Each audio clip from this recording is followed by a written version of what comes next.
there, Timmy. Whoa, easy now. I'm on your side. Oh, what's the matter, Timmy? Has the Mayan mutant robot zombie apocalypse got you down? Tired of baked beans again? Well, how would you like to go to an all-new furry convention? Then you should go to F Squared. The end is just the beginning. That's right. Come join us at the end of February near Milwaukee, Wisconsin for the time of your life. Held at the Sheraton Hotel in Brookfield, Wisconsin, this fine establishment is fully equipped and ready for all your fuzzy needs. From shaking your tail off at the dance to buying art in the dealer's den. And you will find that we have the finest rooms available to accommodate your every need. To tell you more, here's con chairman and part-time maniac, Alkali Bismuth. Foxhole, I know all about that. Oh, hi there, I didn't see you come in. My name's Alkali Bismuth. You may remember me from such occurrences as last night in your bedroom while you slept, and IFC, the Wonder Cat. But I'm here to tell you about an exciting new occurrence that's happening right in your backyard. That's right, well, if you live in Wisconsin. Right in someone's backyard.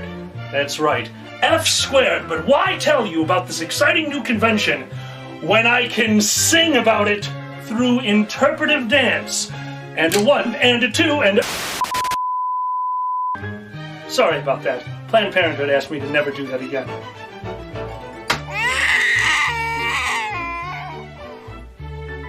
Now let me tell you about some of the encounters you'll be having at F Squared. Our guest of honor, Sema Jayhawk, famous host of Whose Line Is It Anyway? Crazy Corgi, the artist of honor and famous fursuiter. The inanimate Carbon Rod. Xander the Blue will be in attendance, including The Bulge.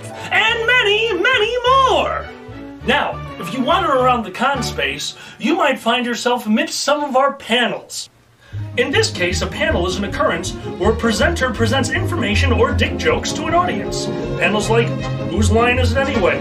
Lupus and Nebula, the Open Mic Comedy Hour, the Furry Variety Show, Moving Picture Video Games, a foodie drink full for our sponsors, 8 loincloths, a kettle prod, and many, many dances. That's it, Timmy. Work those legs. So come join us for F Squared in Milwaukee, Wisconsin in February of 2014. It'll be more fun than a radioactive bag of cats.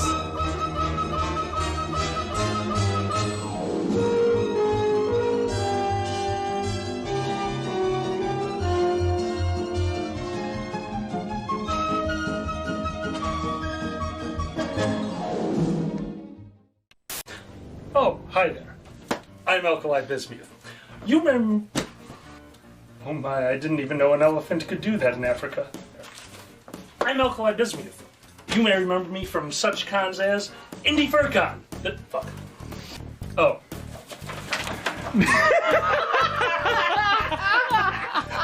I was distracted. Oh god. There's guys putting on makeup. I'm here today to talk to you about an exciting new... A sighting? That's okay. No, it is not. Foxhole, I know all about that. My name's Alkali Bismuth. You may remember me. You may be raping me from. Oh my, Big Bertha, you are a battleship. Oh my, sailors and elephants?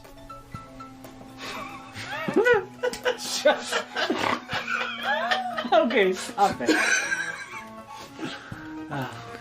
It's porn! I'm literally looking at porn! It's not even a joke! Oh my, 100 push-ups? Go for 120. Kamikaze? Kamikaze. These pictures are awful. AK-47 times that night. Planned Parenthood asked me to never do that dance again.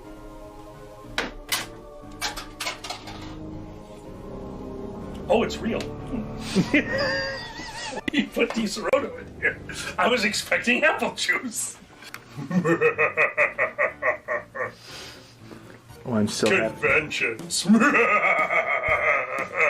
Herpes. and taste the peaches and the gay.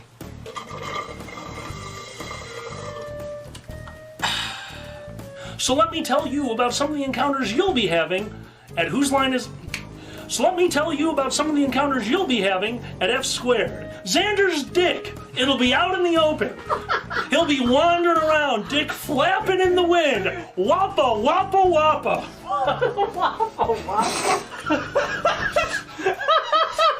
You should do an outtakes for this. Oh, we will.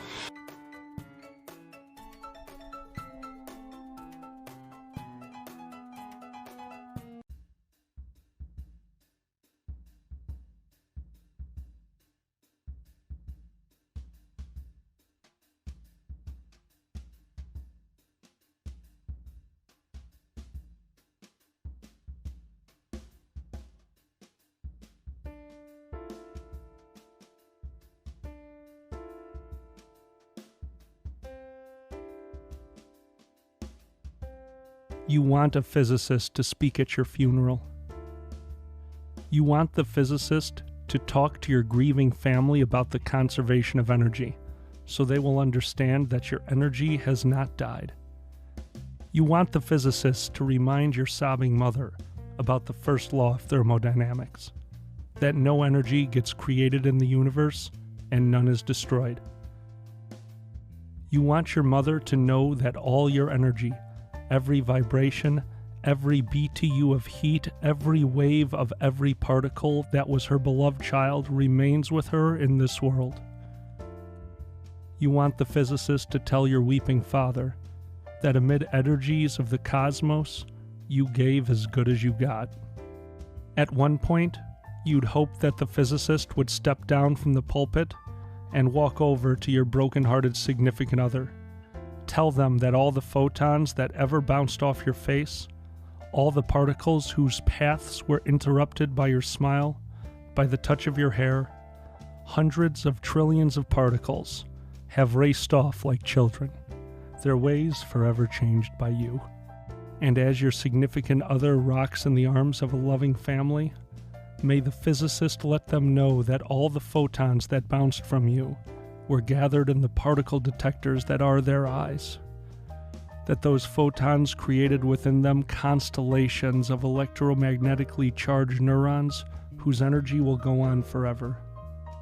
And the physicist could remind everyone of how much all of our energy is given off as heat.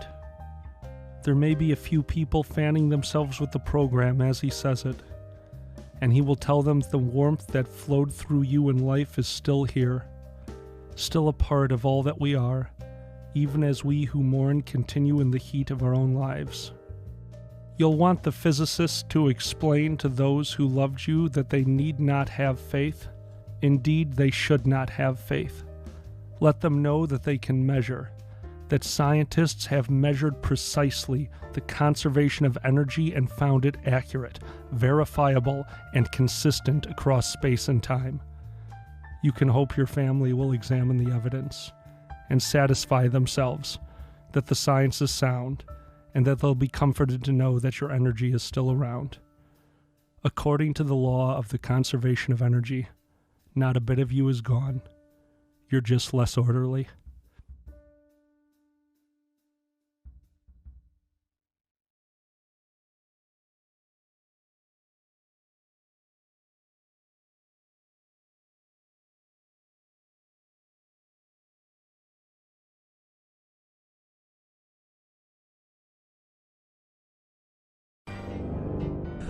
Well, I guess all of you have Jesus Christ. 5 dick-shaped things. Welcome back to Pepper Coyote. With a stupid dwarf who just does nothing but drink all Don't call me stupid! Smash table with my ex! Seriously? Enough with the ass! Or we want you to check your telegram. Check my telegram. Alright. I didn't think I'd fall for a gay Andre the Giant.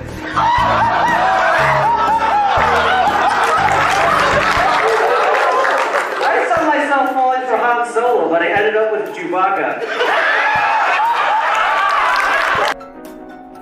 For a second there, I thought the band in the background just said state. This is not how you smoke!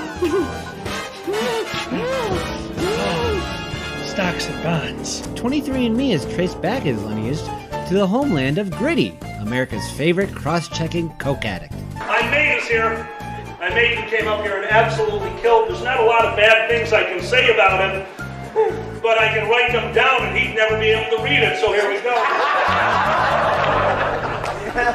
My mate is like a tornado of shit inside of my house. I have had more property damage than him than New Orleans did in trail off your sentence here so you don't get shot.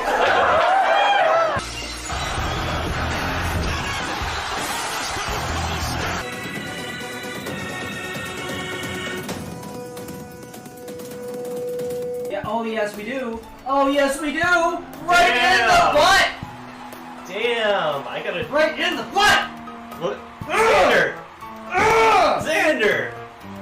Right in the butt. How come I fucking get popcorn? Parents. Punch him! Punch him! Punch him! Punch him! Punch him! Punch him! Punch him. Punch him. Yeah! Japan is great, you should go to Japan. Japan is great, they'll hold all your hands. They smell underwear right out of machines. Japan is great, you know what I mean. No, Japan. We are totally having a wet t-shirt done. My pizza! God pissed on my pizza! That's the name of this episode.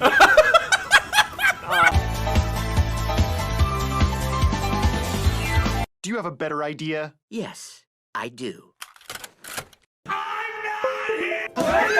He kept it in the cup! He kept it in the cup!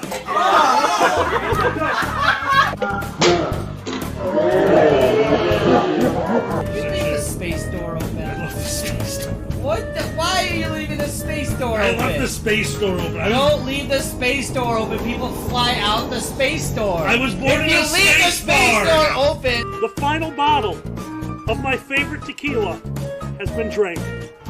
That came in a wooden box. Begin the Viking funeral. The HMS Anyway and the Blood Ritual, one of which is... You guys want some carrot? No. Oh, Oh, shit, he wants some carrots! Whoa! What? Yeah, bitch, get eaten! Oh, Yum, yum, yum! fuck. Oh, God! The hole. Oh, no! What? Oh, Whoa! no, I Whoa! ate 2 bunnies! Oh my God! They're fucking in your mouth! Ah! Wow! I love that black shirt so much!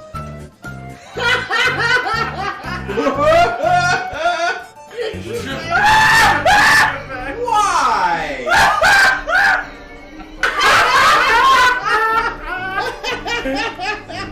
Yes! Oh wow! He's even holding a dingus!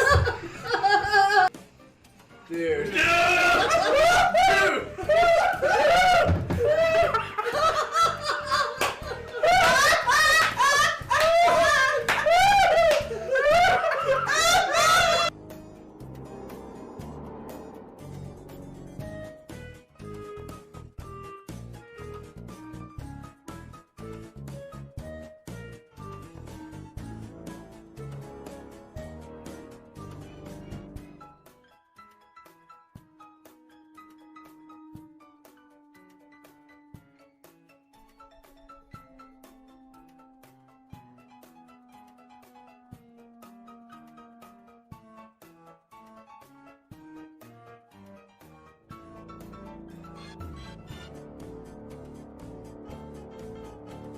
It's called a road, it's called a rainbow road.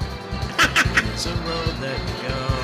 Oh, doesn't weed just make you drive really fast? What kind of way? Oh, no! Oh! Holy shit! Oh, God, I see like Xander.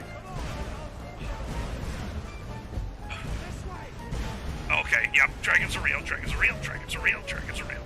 Alright, yep. You have an arrow above your head, you are a good guy. What the hell are you? Yeah, you tried to murder me. I'll probably kill you later. Roll up and it'll make you feel better. Robe up and it'll make it alright. Robe up and it'll bring it all together. So let's watch a dragon show and stay the fuck inside. Hello, welcome to the Dragon Show. It's Dragon Fair Together. I'm Huge, and this is Alkali. I'm gonna zoom out. Okay. This is Brunch, and we're tired. Hold on. Woo! Oh my God! Ah! Yeah, go show my stubble. That'll help.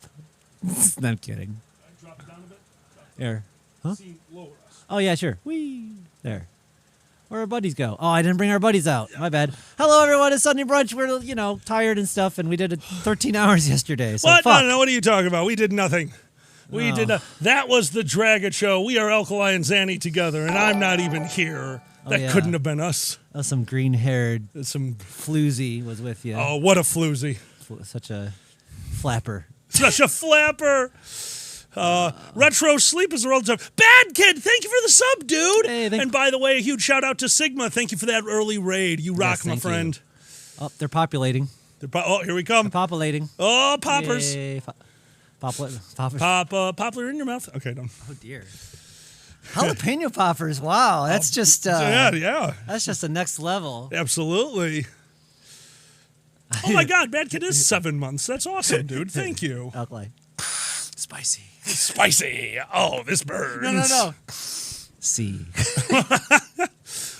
They're asking how we're holding up. As you can tell from the rosy color in our cheeks, we are hungover. We all celebrated last night, and love is in the air. See, I have rosy cheeks just because of the estrogen, but I understand for you. What? You never noticed I look like a fucking Christmas character in a... Yeah, Frosty the Snowman, you cold stud. I look like I'm about to be a dentist. Oh my God. So you get it. Herbie Hancock. Luca, the ferret is here. They're just, not here. Yeah, basically. Hope everyone's doing okay. We are here and not here, and we're tired. I'm going to turn on some music. Okay, I have to point this one out. Absolutely. Sigma says they're happy to help. Thank you for the shout out. Of course, dude. You're a friend anytime. They got a lot done on crafting the stream. Leather sheath for an axe. Very cool. Leather sheath for an axe. And then go back to the chat for a second, please. Uh-huh. And, flashlight. I misread. I read fleshlight. Like, you need a carrying case for your... in case you need the quick draw fleshlights. Like, oh my God, I'm horny. Whoa, whoa, whoa, whoa, whoa, whoa. Done. I mean, maybe it's like the cyberpunk universe where you can just get jerked off by a robot in public, which is great, honestly. Excuse me? I have bad news for you, Zan. What? That's not the future. Oh, it's there are pocket pussies that you just keep in your pocket, and you could just be jerked off while you're walking down the street. That's awesome. It attaches to your leg, and as you walk, it jerks you off. Oh, that's wonderful. Good for them. No, I mean... I'm sure that people use it for its proper form, but we had a different use. What was it? If you lost a long-term bet at work, you'd have to wear one all day. Oh, what?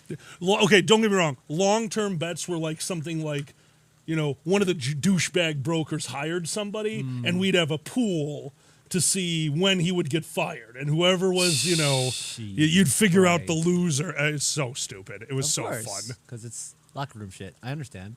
Oh, yeah. No, absolutely. I was in it too. Why doesn't this work anymore? Guys. There's something going on Twitch. Oh, okay. There's something. Twitch is doing something. It's got to be. Interesting. Yeah. We used to have a number counter, and then it always just says we have 0 viewers. Like, It really helped, though. Last night, I didn't have it in my head the whole time. It's like, oh, no one's watching us. Like, no, this way I don't know that no one was watching us. We could have had 2 people. We're cool. Absolutely. Swarm of angry tin cans. Zan, duck. I'm short. I'm cold. Let me see. I see it with kobolds. Yeah.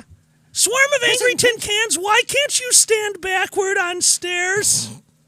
Why is that a thing? Are you okay? Do you need a hug? Do the stairs need a hug? They have inverse legs. Plantigrade, digitigrade. That used to be a big thing. Now nobody cares. I don't know if that is bad for stairs, though. Yeah, it is. If you Yeah, because look. Your knees go back like this. You kick the stairs. Oh, you kick the stairs. I see what you're saying. Yeah, that's how I walk, though. I always kick the stairs to make sure my foot is firmly planted on it, because my feet are bigger than all known goddamn stairs.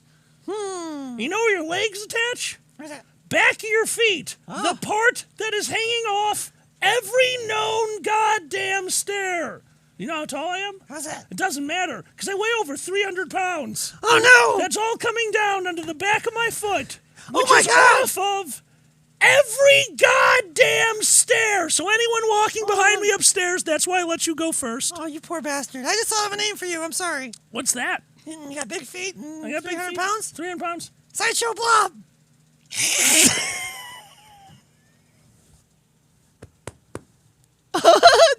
Did you ever... Did you ever hear that one? Sideshow Blob. First off, fuck you. Second off, well played. Thank you. I'm sorry. It was too good. I'm so sorry. Hi, everybody. Oh my God, swarm of angry tin cans. That was super mean. I'm sorry. What does that mean? That was hysterical. I know you'd appreciate it. I'm like, oh boy, pun. Man, Big Ben. So that's the crazy thing. Sasha, how you doing, dude? So Big Ben is asking our first question about yesterday. Any behind-the-scenes horror stories from the stream? A lot of the horror stories came from the days leading up. Yeah. Because that's how the Drag It Show do. Yeah. You don't do a stream that uses 3+ cameras and not spend days making sure everything works. So the run-up, absolute shit show. But, what's TOS? Terms of service. That is, okay. It's like, that's no-go. It's like against the law. It's against the law. But then, so leading up to it, there was, massive system failures, bad cords, learning more about OBS than they ever wanted. Zan is the one who had to figure out, this is true, in order to make yesterday happen, whenever it was just the two of us, we're on the camera you're seeing now. Everything that you're seeing, that's how we film it. Mm-hmm. When we had a Discord active, when we had any guest that was not in our home, we had to have a Quintarian camera number 4. Yes. Which we then learned could not be plugged in until everything was active. Yes. If anything wasn't ready to go, if we plugged in anything after that, it would destroy the whole system. OBS would get confused. OBS would shatter the computer. Like, it was shutting things down. Remember one time it wouldn't restart properly? Mm-hmm. So they figured that out after a day of just losing our minds. So, which also means that yesterday, what you guys were seeing was the show. What everyone on the stream was seeing was a very shitty web camera that was like right here. Yeah. Zoomed in on our faces that at one point we put the top hat down in front of for a good half an hour. Yeah. So our fellow streamers couldn't even see us. Like it was ridiculous. Yeah, there's one part in the stream like, move your top hat, we can't see, and like which didn't make any sense to the viewers because they could see us fine. Yeah. Which, of course, this is behind the scenes stuff. They didn't need to know how we were doing it. So in their minds, the shot was Boozy with a broken camera, Uncle Kage missing from the scene because they were printing out a piece of paper that said, move your fucking hat, Alkali, and then a weird dead zone because we had a cancellation, and us with a top hat in front of the shot. So yeah, they thought that we were failing miserably. They were wrong. We were only failing. Oh, Retro, we tested everything beforehand. That's what's so frustrating about it. Like, it was live on the stream when OBS... The camera died. That one was the scariest one. We were doing billiards, and it just stopped. I still want to go back and see what happened. I have no idea. Retro, I know what you're saying because when I started this, I had the exact same reaction. Go use OBS and then see what good testing does you. OBS is a child. OBS is a child with temperament. This is not a joke. To fix OBS, the first thing you do is restart OBS. The second thing you do is restart the computer. The third thing you do, restart the computer. The fourth thing you do is restart OBS. You change nothing. Change nothing. Sooner or later, it'll just work. And then sooner or later, it'll just crash. It's OBS.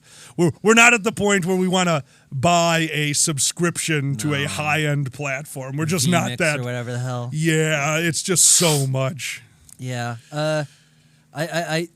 I might do the big update. I haven't been I didn't want to update OBS until after the big.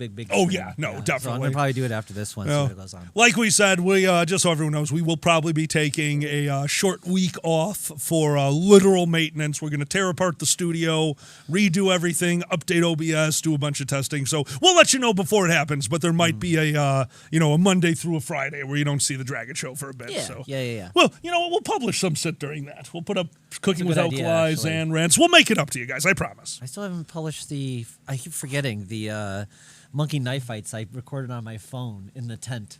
Oh, yeah, we got to do that. Send That's it a over to good me. one. I'll put an intro and outro in it. We can Awesome. just publish it. Yeah, throw it over to my... What just happened is What? continuing... SE21 official! Dude, thank you so much! That's one that you don't see very often. They're continuing a gift sub. That's why that one looks so weird. Oh. Sorry, sometimes we get alerts on our screen that we do not see very Thank often. you. It's like, did we just die? Thank you for continuing the gift. Yeah, seriously, SE, you rock. Oh, God. I feel like I bought... Oh. Sorry. Spirit Ferret wants to know...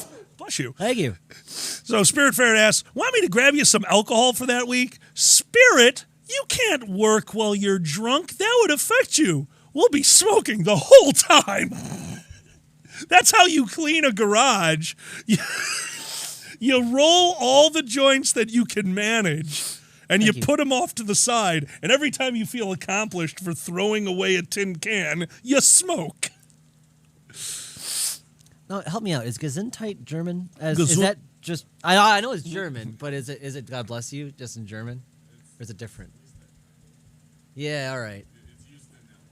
It's used, but it doesn't have a religious connotation. I was don't wondering, think too. it does. I think it stands in the place for the Oh, okay. religious. I don't think it's actually religious. Also, love is in the air. Love in the air. There are problems going. No, never mind. What? Though the points never show up on our recent events, right? Correcto. Yeah. Points not Hydrate. short there. Hydrate. Okay, there we go. Shiny just says it means good health. So, okay, so it's not religious. Okay, Gesundheit it is. Changing Okay. it over. It's not... The ghost is escaping your body. They gotta jam it back in there. I thought that's what... I was told that's what it was. No, that is what it is. Yeah, because bless you was to keep your spirit from fleeing you. Because when you don't understand medical science and think there's a ghost in the sky that created the world, you come up with some weird shit. We got to keep the kids scared somehow. Okay, so this is funny. Spirit Ferret says, "Can't work while drunk. I've seen you, management. Spirit, when you're working while drunk, you are concentrating on that work. You are like, I got to finish this. Okay, we're going. Sooner or later it'll be over and I'll get to enjoy my... That is working while drunk. Working with stoned is this. What a nice day. Holy shit, I cleaned that corner. I was thinking about ham the whole time. That's the difference, and that's why it's better. It went dark? Really? What do you mean? The stream went dark? Did anyone else see that? I have a feeling they're referring to something. Okay. I just want to make sure. Yeah, we're no, good. good check. Anyway. Oh, my God. Should do joint Easter eggs. Hide them all over the garage as you find them. Smoke them! Dude. Holy shit! Okay, our Easter stream just got off the charts. That's amazing. A bunch of Easter eggs with joints in them. By the fucking 5, we're just sitting in the middle of the room going, do you think it's behind there? Maybe. That's far. It's like on the other side of the room. Oh, Dappus, that's what's going on. Yep. Yeah, it's a changing background, so sometimes the background just goes black while it refreshes. It's like one of those self checks. It's like, you're too high if you can't physically roll the joint, or if you can't bring yourself to do it. You're like, I want to do another bong hit, but I gotta put the thing in. I go like this. It's a lot of work. Like you get to that point. Yeah, no, You're but like, I remember back fuck. before our crazy high tea tolerance. That used to be how we smoked. It's like, all right, if we can't roll it, we shouldn't smoke anymore. And then if I remember one time you called me out and like, hey, isn't your rule if you can't roll it, we should stop smoking? And I literally turned around with a fully loaded bong, like I found a solution. I found the loophole. I found the loophole in the rule that I created exactly. for no fucking reason. And then you sighed and smoked. That's how it works. I mean, it is. Spirit Ferret, I'm genuinely jealous. What's that? Holy shit. Chocolate cake with 13. So, 13 types of chocolate? I gotta know. Spirit, when you say 13 types of chocolate, now, how were they segregated in the cake? Were you combining a few for the batter and then a ganache and something? Or, like, how did that actually work? Because that seems like, I don't know how you balance that. I do not know how you balance that. APBC, thank you so much. Rock, dude! Thank you for the sub! Holy shit! Wow, thank you so Aw, much. you're a sweetheart, man. Thank you. Apparently, we just won 5 points from the jump catch game. Score. I have no idea. I don't know. I think our little guy wandering around on the screen probably just fucked a star. That sounds about right. He's a horny little shit. I'm a goddess, so humans are easy to control. Oh, Sasha, but you're a goddess of chaos. There's no control there. Retro is an alien from the planet that.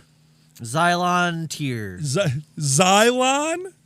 It's too close to Zion. That's my guess. I'm pretty good at pronunciations. In fact, a friend of mine, Furion, hey, Oceans, gave me a compliment in being one of the only people to pronounce his name right.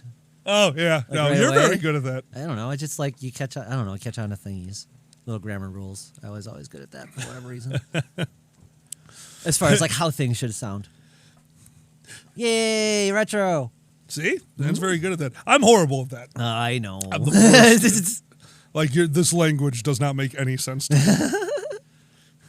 Okay, yes, Sasha. It's very easy to create chaos with humans.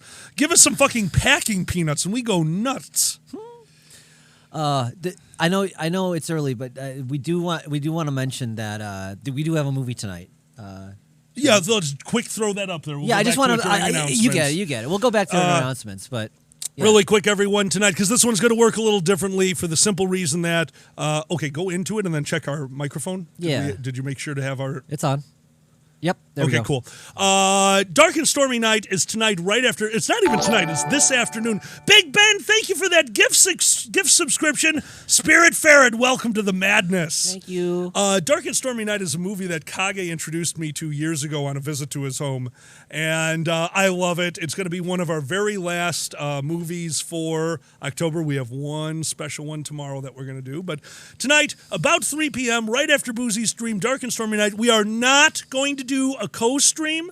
We're just going to watch it. Me and Zanny are going to sit here and watch it. We couldn't get subtitles. This is a hard movie to find. It's not a super popular movie. We could not find subtitles, so we don't want to talk over it. My apologies. Tomorrow's movie, Monday's movie, we will be talking over, but this one, no. Let's just watch it if you feel like it. Thanks for the time. Let's get back to the show. Absolutely. Sorry, I just want to mention that just because it's a weird one. Yep. And this is last minute, and we did not have a time for it until today. Yeah, exactly. Sorry, everyone. We were trying to figure out what time Boozy was going to finish streaming, and it's been so much this week. So my apologies. Yeah, we knew we were going to have it today. We were going to figure it out, but then, everything. Yeah. Like you were mentioning some of the, you were asking for some of the horror stories. Okay, so for once, we went to, oh God. Big Ben, hit me up after the show. I'll show you where to find it. We hit the screen. We would maximize the screen for Discord. Everyone would be they kind of max headroom. Oh, there you go. You wanted a horror story from yesterday? Remember that? So the one thing we couldn't test was every computer in this house being on and being part of the show, Coda's laptop running the production of the show, an interior computer running some things, an interior computer being ready for a backup for the show. What we couldn't test was everything being active and the taxation on the internet. So when we would go over to Discord and try to look at the full Discord window with everything running, the people looked like this. Yeah, it was so but the fucked audio up. was okay. We're like, what the fuck is... Oh my... We totally thought that it wasn't going to work. Found out later what happened, because it didn't do it at the beginning, remember? Yeah. You know when it started? When? About 5 o'clock. You know what happened at about 5 o'clock? What? That's when I got the text message from Comcast. Oh, shit. Comcast slowed down our internet yesterday halfway through the show. Is that what happened? Gunzuka, well played. Gunzuka's playing a little game of no cursing chess there because as they posted that, I wanted to say the F word. Yeah. Good try, Gunzuka. Good try. Oh, my God. Yeah, it was We found that after, like, oh, well, internet's a thing. As far as how much we use and blah, blah, blah. Oh, yeah, no, that was, and it's, this month, that makes sense to me because it is a monthly thing. We've showed how many movies. Yeah. We've been going over on the streams. It didn't go out until 2 days before the end of the month. I think this is good. Like, we'll just bear that in mind. Maybe we don't do giant streams at the end of the month. Mincemeat pie. Mincemeat pie. Do you dessert with meat in it? I've never had it. Luca. I've never had a mincemeat pie. I don't know why I didn't think that had meat in it. I thought the word mincemeat was a misnomer, isn't it? I have no idea. I'm probably thinking of something else then. There is a weird word that's in a pie that is basically like this super fruity, weird mix. Beef suet, then I'm thinking of something else, Luca. Oh. Okay, mincemeat pie must be something totally different. Cool. Are you talking about, are these the pies that, okay, then I'm definitely thinking of something else. Are these the ones that, like, where Sweeney Todd were based off of? I think that's it. Because I do hot water crust pies. I don't think I've ever done a minced meat. What's up? They said it's not meat and it's sweet filling. That's what I thought. It's a sweet filling, right? But no, Retro is saying minced meat is not meat. It's the sweet filling. Okay, cool. Yeah. That's what I thought. Yay, I'm not crazy. I want to make a cake with bacon and rum. If you're going to do that, maple. That sounds awesome. Yeah, make a rum cake with a maple frosting and then crispy bacon crumbles on top, and then just make it look nice. That'd be good. Yeah, that sounds interesting. Yeah, Retro. See, what I make, Retro, I made it for you once. It was too much dough. I'd have to try it again. We do hot water crust. That is where you... that's a crust that has all the fat just right into it. It can hold a lot of juice. Then we took the pie out of the oven, and the meat on the inside was so juicy. And the crust was about this thick. Like, I had no idea what I was doing. Oh, man. It was really good, though. Yeah. Oh, mincemeat. Yep, that's it. That's what I thought it was. Oh, yeah. Chopped on fruit. Yeah. Okay. Cool. So that's mincemeat. Today we learned. Yay. What's that on the Discord spirit? Okay, I missed it. They're talking about the... Nice. What's that? Oh, where did I see it? Okay, Cohen says they enjoy making cinnamon butterscotch pie. Cohen, I don't know that pie. Cohen, send that to me. I love butterscotch. What's up? Undertale. Oh, yeah, Undertale. Oh, butterscotch pie. You're right. That is an Undertale thing. Oh, that's right. That's where I first heard of butterscotch pie. That makes sense. Actually, also, Cohen said they really enjoyed Lighthouse, and they'll have that on DVD for spooky season. Cohen, hell yeah. Lighthouse is one of my favorite spooky seasons. Hell, see it's the whole time whenever... see the whole thing whenever you get a chance. It's so fucking good.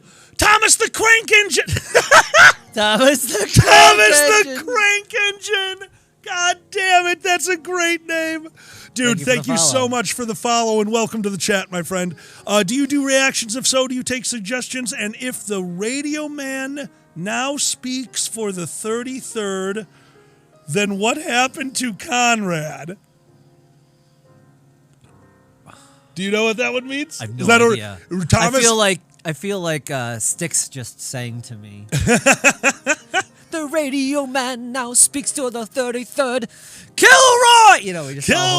We saw a whole thing on it. It's great. Okay, all right. My apologies, Thomas the Crank Engine. I am very not versed in pop culture. I live in a garage. I played the Spec Ops line. That was a kick-ass game. I beat that. What kind of game is that? It's a... Cohen, I'd appreciate it. It's a war game, anti-war game. Oh, that's kind of neat. It's kind of neat. That's really kind of neat. It's kind of neat. I might have said too much, but it's interesting. It's not I'm going to shoot everybody. It's got some interesting, things to say, and I appreciate that. So, yeah, it's a fun little game. I actually, it's a good example of, the gameplay isn't stellar, but you just play this anyway because, holy shit, it's an interesting story and thing they bring you through. I almost want to say that's how I felt about the very first, oh my God, what the hell's that game called? Shepherd. Yeah, Mass Effect. Mass Effect. I wasn't super impressed with the gameplay, but the game really got me. You're in the and world then I ended up and all that, really yeah. enjoying the gameplay because I got so much into the game. Yeah, so I'd say that's the closest I ever got to that feeling. That's fair. But honestly, seeing as that's one of like 20 games I've ever played in my life, that's nice. The other one I did with I'm like so sorry. Legacy of Kain games, I definitely would slog through some of the worst ones just to hear story things. But even that gameplay was just solid and not great, but I wanted so much to know the storyline. And the other one is that not many people know about is Shadow of Destiny, which is very simple walk around kind of game, and to things are timed. Yeah, Soul Reaver, and then you. But the plot was amazing. See, that's good because it starts with you getting killed in the middle of the street. A demon brings you back. It says, "I'll bring you back to life, but you have to follow what I say. But I'll let you figure out who's killed you." And that's the whole thing. You're trying That's to figure out. kind of fun. The fun part is you're in the middle of the street. Someone stabs you from behind. You prevent your death, and then you die 10 minutes later because someone poisons you. Because someone's really out to kill you. That's amazing. And so you'll die again and come back and figure out how to prevent that death. Oh my god! It's hilarious. It's amazing. You might want to read what Big Ben wrote. Oh, I must have missed it. You did. Going to Ruin Surprise for Fire my comics. Oh, has released issue 1 of the new Gargoyles comic. That's fucking awesome, Big Ben. Thank you. For those of you new to the stream or maybe just haven't been around forever, Zanny and I's first date was at the Gathering of the Gargoyles back in 2009.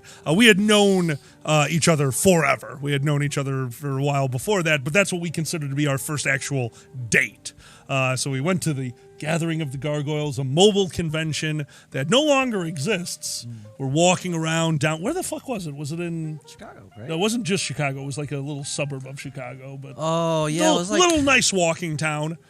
And we're walking... First real date, and some guy who's hawking because there's a convention in town. He's standing outside of his little mom and pop gym.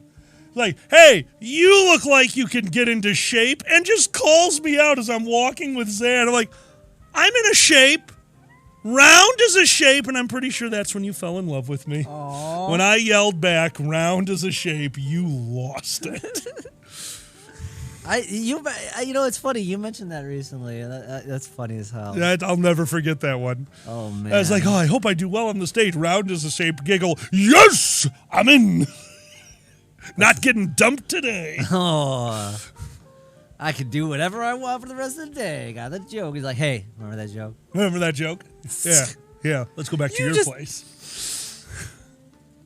You just poured a drink on me. Yeah. Remember that joke? Let's go back to your place.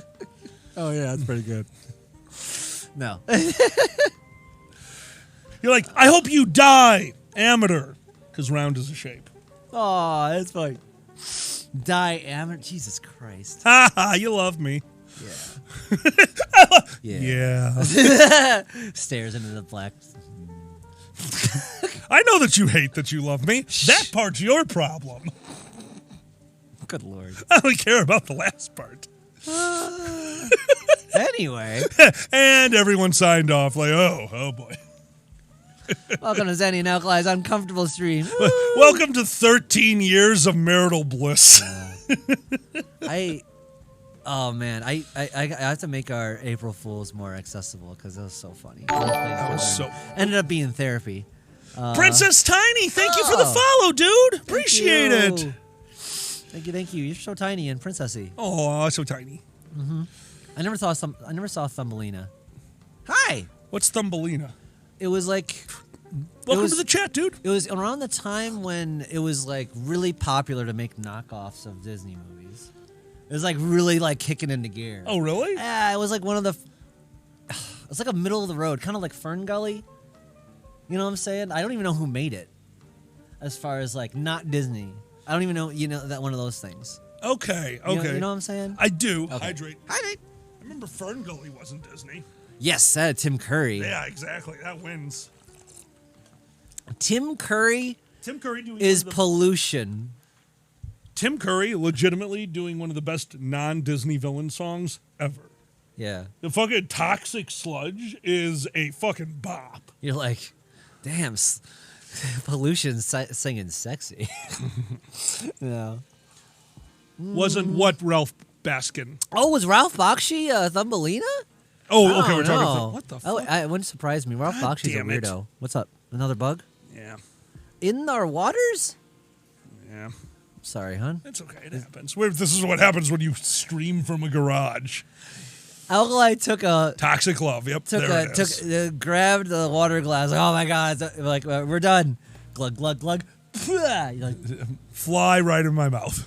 Way to punctuate the cast. Yeah. That's about right. Cohen? Yeah. No. As a kid, I loved Fern Gully. Jesus! Jesus!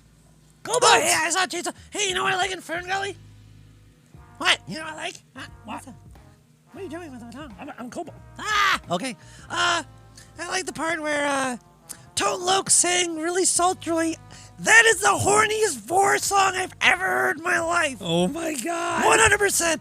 This Tone Loc, who is a rapper, who is famous for, I forget.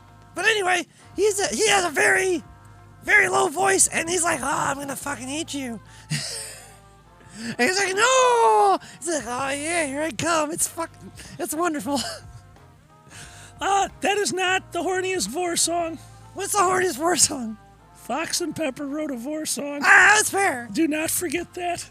Because don't forget, while they were writing it, they were sending us updates of the song, and I was dying the whole time. Oh god!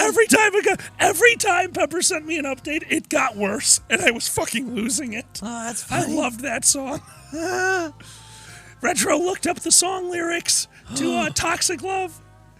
I know you hate that you love me because what we have is toxic love. I love this.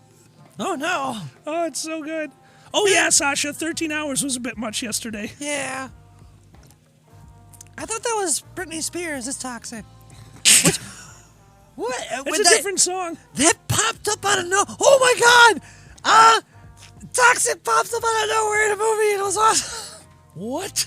The crazy, good school, bad school, not Harry Potter movie on Netflix. Oh yeah! What was that? I don't know what it's called. Good versus Evil? Yeah, there's some. You got it weird right movie. here. You talk, I'll find it. But yeah, some stuff happens and like, they got some fun. It's fun.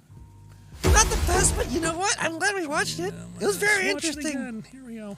Watch again. I'm looking. Never again. Where the hell is it? Was it you on your account or my account? I thought we watch everything on my account. I don't switch things for you. Maybe I did it first. Oh, you shit. You watched Les Mis? Yes, I watched Les What? Mis. Oh, okay. Why wouldn't you watch Les Mis? I saw it once a long time ago. Really? Yeah. And Cobalts are over. All right, thank God. All right, yeah, let's see if we watched it on yours. Watch in one weekend. That's a new. That's redonk. Only on Netflix. Where's? I don't know. It just doesn't like what I've done recently. Yeah. Browsed. Recently. Oh my god. All right, we can't find it. Doesn't matter. There's some show on Netflix that is basically like Harry Potter if it wasn't anti-trans. There you go. Exactly. What is with Netflix where they guilty. They screw up the order of my things. What it recently watched? We couldn't find it. Yep. It's it doesn't. insane. Oh, Top Hat. Top Hat. When you first said Placenta Gazpacho. There it is. Thank you. Jesus Christ. Gunzuka already had it on the screen. School for Good and Evil. Oh. Yeah. School for Good and Evil. We watched it. Super cute. Seriously. Nope, never mind. But yeah, no, really good one. Great. I think it would have been great for kids. Fine for adults. It was fun. It had good music. It was actually kind of an interesting story. Nice visuals. Like it's a fun popcorn movie. Yeah. It's nice to have a popcorn movie every once in a while. That's the problem me and Zan run into. Like we'll be sitting here. It's like, well, we have a free night. What piece of art would you like to watch? What emotion shall we try to bring to us tonight through television and film? And then they're like, can we watch something stupid? Like, yeah, let's do that. Just to note, extra shout out. We got one extra shout out. Thank you, Boston. Yep. All right. So shout outs will be towards the end of the show, but that's one. I believe that should be active one more time, and that will get us through our shout outs. Yeah. We will be done. We are. You want to do announcements? It's about time. Oh, it's noon. Yep. Yeah. All right, everyone. Give us 2 minutes while we go through these, or really, seriously, just thanks for sticking with us. I used to work on your lap. The guards for the School of Evil were beyond hot, and it's one of the reasons we kept watching. Yeah. Yeah. It's also why the werewolves won last night for our fight. I mean, There's the yeah. extra shout out. Ladies and gentlemen, both and neither, today will be the last day for this series of shout outs. So the first announcement we're going to make. Where is it? I was gonna say, Oh, sorry, kinda guys. hot? Everything got moved. Hydrate. Oh, we're looking for the announcements? And yeah, got the second extra shout out. That's it. We're done. Nice. We just got through all the shout outs. There are 5 left. We're going to hit them all. I'm so happy. Sorry, what were we looking for? All of our top. You did move them up? You I think rock. so. All right. We'll go through these in order. First off, I want to have a huge thank you to all of our Patreon supporters, namely Mama T, Nikolai, White Shadow Hare, Autofox, Dr. Larks, Eddie the Weather Fox, Erner, Erwolf, Peter the Bear, Regda, Status Ferret, Uncle Kage, Artenis Vlupus, Beaten, Buddy Goodboy, Cosmic, Deadly Kitten, Exendiv, Quixum Mephidida, Green Drag, Hawk Feather, Maggie Holt, New Dark Cloud, Pandez, Richter, Sasha Whitefur, Seal, Shukin Flash, Silvergadaman, Skyer, Skylar Ringtail, Two Plantains, Lux Vertus, Albert T. Bear, Bassett, Celeste, Flatfax, John Reddy, Mikhail, Pafor, QM, Slippery Stallion, Stale Rice, Sully, Tom F., Viju, Willie, and Yash. Let's not forget about our strike opposers, Petrov, Neutrino, Big Ben, Nisbet, Benny, Sue Deer, Testcat, Magic Jag, Briggs, Buckingham, Flint, Maggie Holt, Jesus Christ, not Flint, Fluff, Maggie Holt, Coda Masters, Tobotter, Dragor, Beaton, Tikel, Gray Fox, and Foxamore, Connie Wolfwitch, and Ziggy. An extra shout out to Coda Masters for all their help yesterday. Dude, you rock. Thank you for the help on the show. All the behind the scenes live stuff happened yesterday because of Coda. They rock. Tomorrow, we will not be doing Multiplayer Monday, but we will be streaming at 7. Tomorrow, instead of Multiplayer Monday, we will be doing a showing of Night of the Living Dead Dragon Edition. We will stay on the chat the entire time. That is a public source movie. We don't need to use Dragor.Speakeasy. We can just show it right on Twitch. We will be doing a watch-along for the movie that Zanny and I edited years ago and just sit on the chat and do, Q&A and stupid stuff and have fun. So we won't be talking much during it unless you ask us questions, but that's what's going on. Heroic Hump Day is going to be 4 p.m. Wednesday. We'll probably turn that into a multiplayer day, so join us for that. And we'll end off the week with Billiards for Thursday, 7 p.m. on Thursday. Tonight, dark and stormy night right after Boozy stream. Boozy goes on right after us, so about 3 p.m. Central, we're going to watch Uncle Kage and my favorite Halloween movie. We lost it when we saw this. Dark and Stormy Night, to us, a classic. It is so weird to not have so many announcements anymore. Is that about it? I think so. All right, so the only other thing... It is Dragon Month still. Oh, thank you. I put it down somewhere. Understood. I didn't know whether or not to... the shout-outs are going to be finished today, which means if you would like to be in the new group of shout-outs, you have until the end of this month to throw into the new Patreon levels. Shout-outs are the $3 tier. Anyone who joins our Patreon, thank you so much. It really helps us out. This is our job now. This is what we do. We're loving every moment of it. Thank you for your continued support, and back to the show. I'm actually looking forward to our top 10 later. It's going to be a fun one. Oh, the top 10 tonight is great. Yeah. Oh. Okay, Retro has more lyrics to Toxic Love. I know you hate that you love me because what we have is toxic love. Because every time we talk, our conversation topics are fucked. Love is supposed to go both ways, but currently it's stalled. Our happiness died when our joy failed. Lovely. I love kids' cartoons. That was in... What was that in? Toxic Love. What was that from? I don't know. I don't remember. Wow. I don't think Tim Curry said fuck in Rain Gully. Ah. They're making up. Oh, good. Got it. Gaius, hi. 4 spooky. 3 spooky. Oh, Gaius! It's a Durr! There's a Durr. Hello, Durr. Hi, Durr. How you doing, Durr? Oh, man. Gazpacho. Yeah.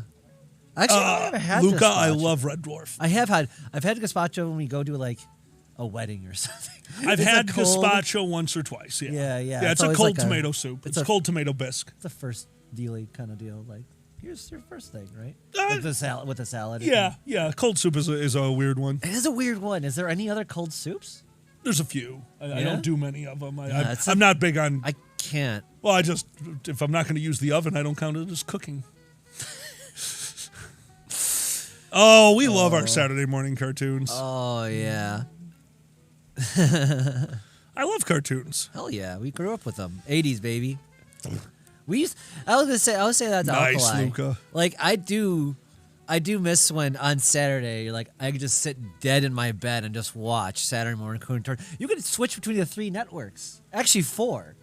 You had CBS, NBC, ABC, and then Fox later. Fox especially, all those 4. Was Fox running Saturday morning cartoons? They were all going at the same time. Okay. Yeah, they were all like cranking out like That had against to each be. other. I'll bet you that had to be very interesting behind the scenes to have, like, because you're always fighting for time slots. But to know that Saturday morning is specifically cartoons and fighting for little half-hour time slots with 4 major channels all doing cartoons, that had to be really interesting. Absolutely. And I can't imagine what that takes to build that grid. I bet Chris knows all about that shit because I'm sure she's all about the cartoons and Yeah. knows all about that whole generation of the stuff that went by, fueled by cocaine, basically. Oh, definitely fueled by cocaine. Big Ben, lobster bisque is both me and Zanny one of our favorites. Absolutely. That's the only reason we go to the salad bar when we do all you can eat steak. Hey, it's like, do they have lobster? Okay, we got to go to the salad bar. I don't even like lobster. I like lobster bisque. Well, lobster bisque is a little different. It is different. The lobster flavor is really accentuated, so you can actually taste like the fishiness and lobsteriness. But on top of that, the bisque is just so flavorful. Oh my God! It's like one of my favorite things to get when I go to the meat buffet, like you said. It's like Oh, it's yeah. a soup. It's crazy. Sasha, that's funny as hell. When I was growing up, there were only 3 channels, says Sasha. Sasha, my big thing growing up was TVs were so shitty that as a child, when a TV would randomly stop using one of the channels, you didn't know how to get it back. Did you ever have to deal with the TV like that? My grandmother, when my grandmother would babysit, couldn't get the channel back? So the TV had like little toggle buttons that would go from channel to channel. Okay. But there was a button you had to hold to go from channel 2 to channel 3 to channel 4. So if the TV didn't know that a channel existed, it just wouldn't go there. And the TV was so old, it would constantly delete like channel 5 or 7 or something like that.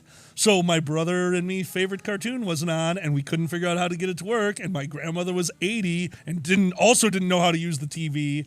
So it wasn't for years that we found out there was another button to scroll one channel at a time. Oh my God. Yeah, that was what we had. Big Ben knows what I'm talking about. Hell yeah. Sasha, did you ever have to deal with black and white TV? Because, like, you're older than me, but I don't think you ever had to deal with that. Remind me, I have an obscure technology thing after this. I did black and white TV. We had the 1 through 10 dial, and then there was a UHF dial. Yes. Yeah. Yes, I had one of those in the basement. We had one of those TVs. Yeah. Those are funny as hell. But the other obscure technology that people will probably freak out about is I did editing in college in 1999. You'd think I'd use a computer, wouldn't you? Nope. Nope. Literally, actually, yeah, the size of the screen, maybe a little wider of a desk. Big fucking SVHS. Nobody knows what the fuck that is. I had to edit a student art film of my own with the cuts. Oh yeah, no, I understand. Doing the cuts is the worst because you had a master tape and the final, and you had your other ones, and you set your ins and outs. Yep. And then you and it literally plays through the thing, and like it plays and records. It's like you had the fancy version. It was awesome. Like, I mean, it's not awesome. Well, now had to what we play do through the whole thing. It took forever. Well, that's when we edited. I was one step. Technically, I was one step above you because it was easier. Yeah. But below you because yours was more precise. We had a deck. So at my library, when we were doing editing, it was 4 VCRs and then the master and a switch. So you would play everything, hit record on the top one, and then switch between all the ones that were live playing feeds that you had synced up at the beginning. So you sync, you have all 4 of your cameras going, then you know that toggle 1 is camera 1, etc., and you would just bop, bop, bop, bop, bop, and if you fucked up, start all over. The moment you hit the wrong one, if it's too bad of a shot, you either accept that you're going to have a shitty shot, and you know me. Would I ever leave a shitty shot in? No. I would go through like 10 VHSs editing like fucking football clips that the school wanted me to do. Like, fuck, no, it's not good enough. Oh, and Messick, that was our the guy in charge of the library. At my high school, you couldn't be part of AV without being part of the library staff. So I was part of library and ran it from my sophomore year on because I wanted to do AV, and I ended up doing the live televised school announcements. But I was also one of 2 AV members, me and Eric. So when it came down to it, like, Eric was a huge help. Not with editing, because who the fuck wants to sit there and go, bap, bap, bap, oops, rewind, reset, new. Oh, yeah. No. No one wanted to work with me with editing. I understand why. I like that, though. You like cutting between the cameras. It's easier than what you were doing. Yeah, I but do one at yours a is a time. million times more precise. Oh, yeah, absolutely. But one at a time. Oh.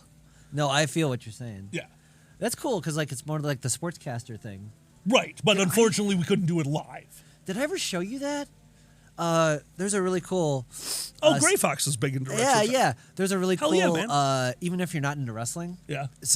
I might have shown you this. It's a behind-the-scenes look of what the director is doing, and you hear him over the mic of what his calls are to the different cameras. Oh, I would love... See, that's exactly what I wanted to do for years. Perfect. All right, 2.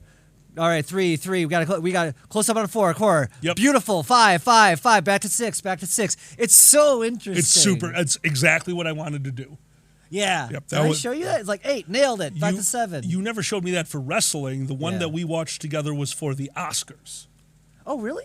You showed me a moment in the Oscars where it was a very emotional moment, not only for the stage, but for the audience. And that's when they cut to the production booth, and you saw the guy realizing that there was an emotional reaction flooding through the theater, and he goes crazy. He's like, Kevin, and they're just hitting every single celebrity that they can, looking at these 12 feeds for anyone who has an emotion on their face, and just jump cutting, and then the moment they go back to the stage for a long shot, everyone in the booth knowing they have like 5 seconds to like, fuck yeah, that was awesome. I'm like, I want that job so fucking bad.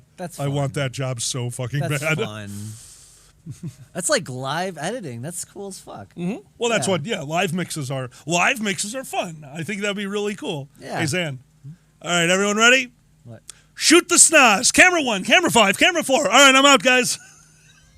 That was amazing. For those who don't know what we're talking about, we went to see Bobcat Goldthwait lately, and Bobcat Goldthwait had that job, the lead video producer, the live camera mixer for, what wasn't it? I always want to say Chris Kattan. It's the other one. It's not Chris Kattan. Yeah, it's Jimmy Kimmel. Jimmy Kimmel. So, okay. Bob, what's up? I don't know why I get them confused. I just all right. Yeah. Go ahead. So Jimmy Kimmel had their show, and Bobcat Goldthwait was the video producer and the manager of the band, the shittiest band in the world. Oh, Nickelback. Yeah. Manager of the band, Nickelback, comes in and says, hey, when you're shooting our main singer, no close-ups from the side, only straight on. And he's like, what? Yeah, he's got a big nose and doesn't want it on TV. So literally, the last shot of the show, Bobcat, through the radio, all right, shoot the schnoz, and then cut. Every camera on a side shot zoom in of the schnoz, cut the show, went to their car, and went home. Fucking love it. Love it. And the reason he did that is because he like specifically is like, I need to be shot from the front. Because he's like, okay, we're just gonna shoot the nose now. And 100%, like I would be annoyed at that too. Yeah. Front shots are the shittiest shot. Like they're a good steady cam shot. It's an interview show. How are you gonna? You're turning your head and stuff. What are you doing? No. Oh man. Oh my god. Look at this photograph. It's from the front. It's anyway. Oh, speaking of obscure technology, people appreciate this. I bring my Bluetooth, I see it, Rusty. I bring my Bluetooth adapter for our auxiliary for our new van because it makes sense. Nope, cassette player. Yep, the new van has a cassette player, so this one goes online like, "Hey, Alkali, I found a Bluetooth cassette." Like, yeah, we're lazy. Got it. I didn't know that existed. I didn't know that existed either. We missed a question in the middle of all that. What's your guys' plan for Halloween? Oh, yeah. Halloween is Monday, so yes. One of the things that we'll be doing is I'm going to be sitting in the living room because this is the first Halloween I've not had to work my job. I'm giving out candy. Like I told you guys, Halloween is, as a kid, one of my favorite holidays. Like, you got to go out. We had a fairly decent neighborhood, so the kids in the neighborhood got together in like a gang, and we would take shaving cream and hot tip it, and then paint all the stop signs. It was destructive, but a destruction that like rain got rid of and no one cared about. So it kind of just no one cared. Like, we didn't do the teepees in our neighborhood. Like, I got my house egged a few times, but never on Halloween. That was just because. So yeah, no, I loved Halloween. So inside we have 2 boxes of candy that we bought on sale, full-size candy bars, and I am sitting in that living room until our stream and handing out candy to kids. Zan's going to do semi the same thing, I'll do it, yeah. But they'll be in the rain costume. I'll just be an alkali, top hat man. Like, who are you? The biggest gay. The biggest gay. Because we have our stuff outside. No. What? I'm not the biggest gay. What? The biggest gay was last night for that poor pizza delivery man. Jesus! Oh, Jesus! What happened to that poor... Oh my God, I forgot about that! Do I want to do this in Kobold voice? No, we'll keep it for after the All right, Kobolds, because okay. we've never told the story before, and it's going to be hard. Yeah. If you're home for once, I'll stop by tomorrow, even a bottle of that vodka. Ooh. Kale Man! Kale Man. Damn it, Benstro. You will forever be Kale Man. I'll be forever be anyway. Anyway, Bold. Oh, man. Oh, it is almost November. Thank God. Thank God for Thanksgiving? No, that's not true. I do think it's funny how Thanksgiving's been phased out. The more we talk about it, it's like, it's a little weird, yeah. Yeah, don't think about it too much, just eat. And then we're just like, Christmas is next. Christmas! Yeah, Costco. Oh, God. Right? Okay, we talked about that already. We went over this. I did. We went over this. I'm sorry. Fuck you, Thanksgiving. You don't make stores enough money. Fuck you. Let's start Christmas in January. Just keep it going. Christmas. Retro, I don't like this superhero. Well, some months just don't have a holiday, you know? October is almost October. Aww. I like it. Kobolds are good. Yay. So last night, we ended the show, and it was 13 hours. The extent of our food was a box of donuts that I got at 7 that morning. We finished the show. Coda looks over at me and goes, I think I ate 7 donuts today. I need real food. And like all of a sudden, me and Zan kind of look at each other like, have we eaten today? And Zan's like, 1 donut. Like, okay, let's order food. So we ordered pizza. We have a 24-hour, really nice pizza place. We're very lucky because we live in Chicago. So we ordered a pizza. I rolled a joint for the pizza man, just in case. It's 11 o'clock. By the time he got here, 11:30 on a Saturday night. I'm assuming the guy gets off at midnight. I thought it'd be nice. Zan, pick it up from there. All right. So I see you do it. I see you interacting with the pizza man, right? You're all talking. Yep. I see him. Coda's laying on my lap. I'm hanging out. We're watching Hamilton. Purple lighting. And I just see him looking in here at us like, wow, this is gayer than butt sex. So I say that to Coda. He's like, he just bursts out. Because we could have been fucking in front of that. Would have been not as gay as 2 queers cuddling on a couch with purple lighting while Hamilton is going. It was just like... It explains the face the guy made. Oh. And then thanks for the pizza. Here's your tip. Want a joint? And the guy looks at me, smiles, shakes his head, and says, and I quote, unfortunately, I don't smoke. And I want to understand the unfortunately about that. Yeah. Was what he saw so good that he's just like, I need to light up. Oh. This is an amazing moment in my life. Right? It's got like being a delivery man like that. You gotta see some shit.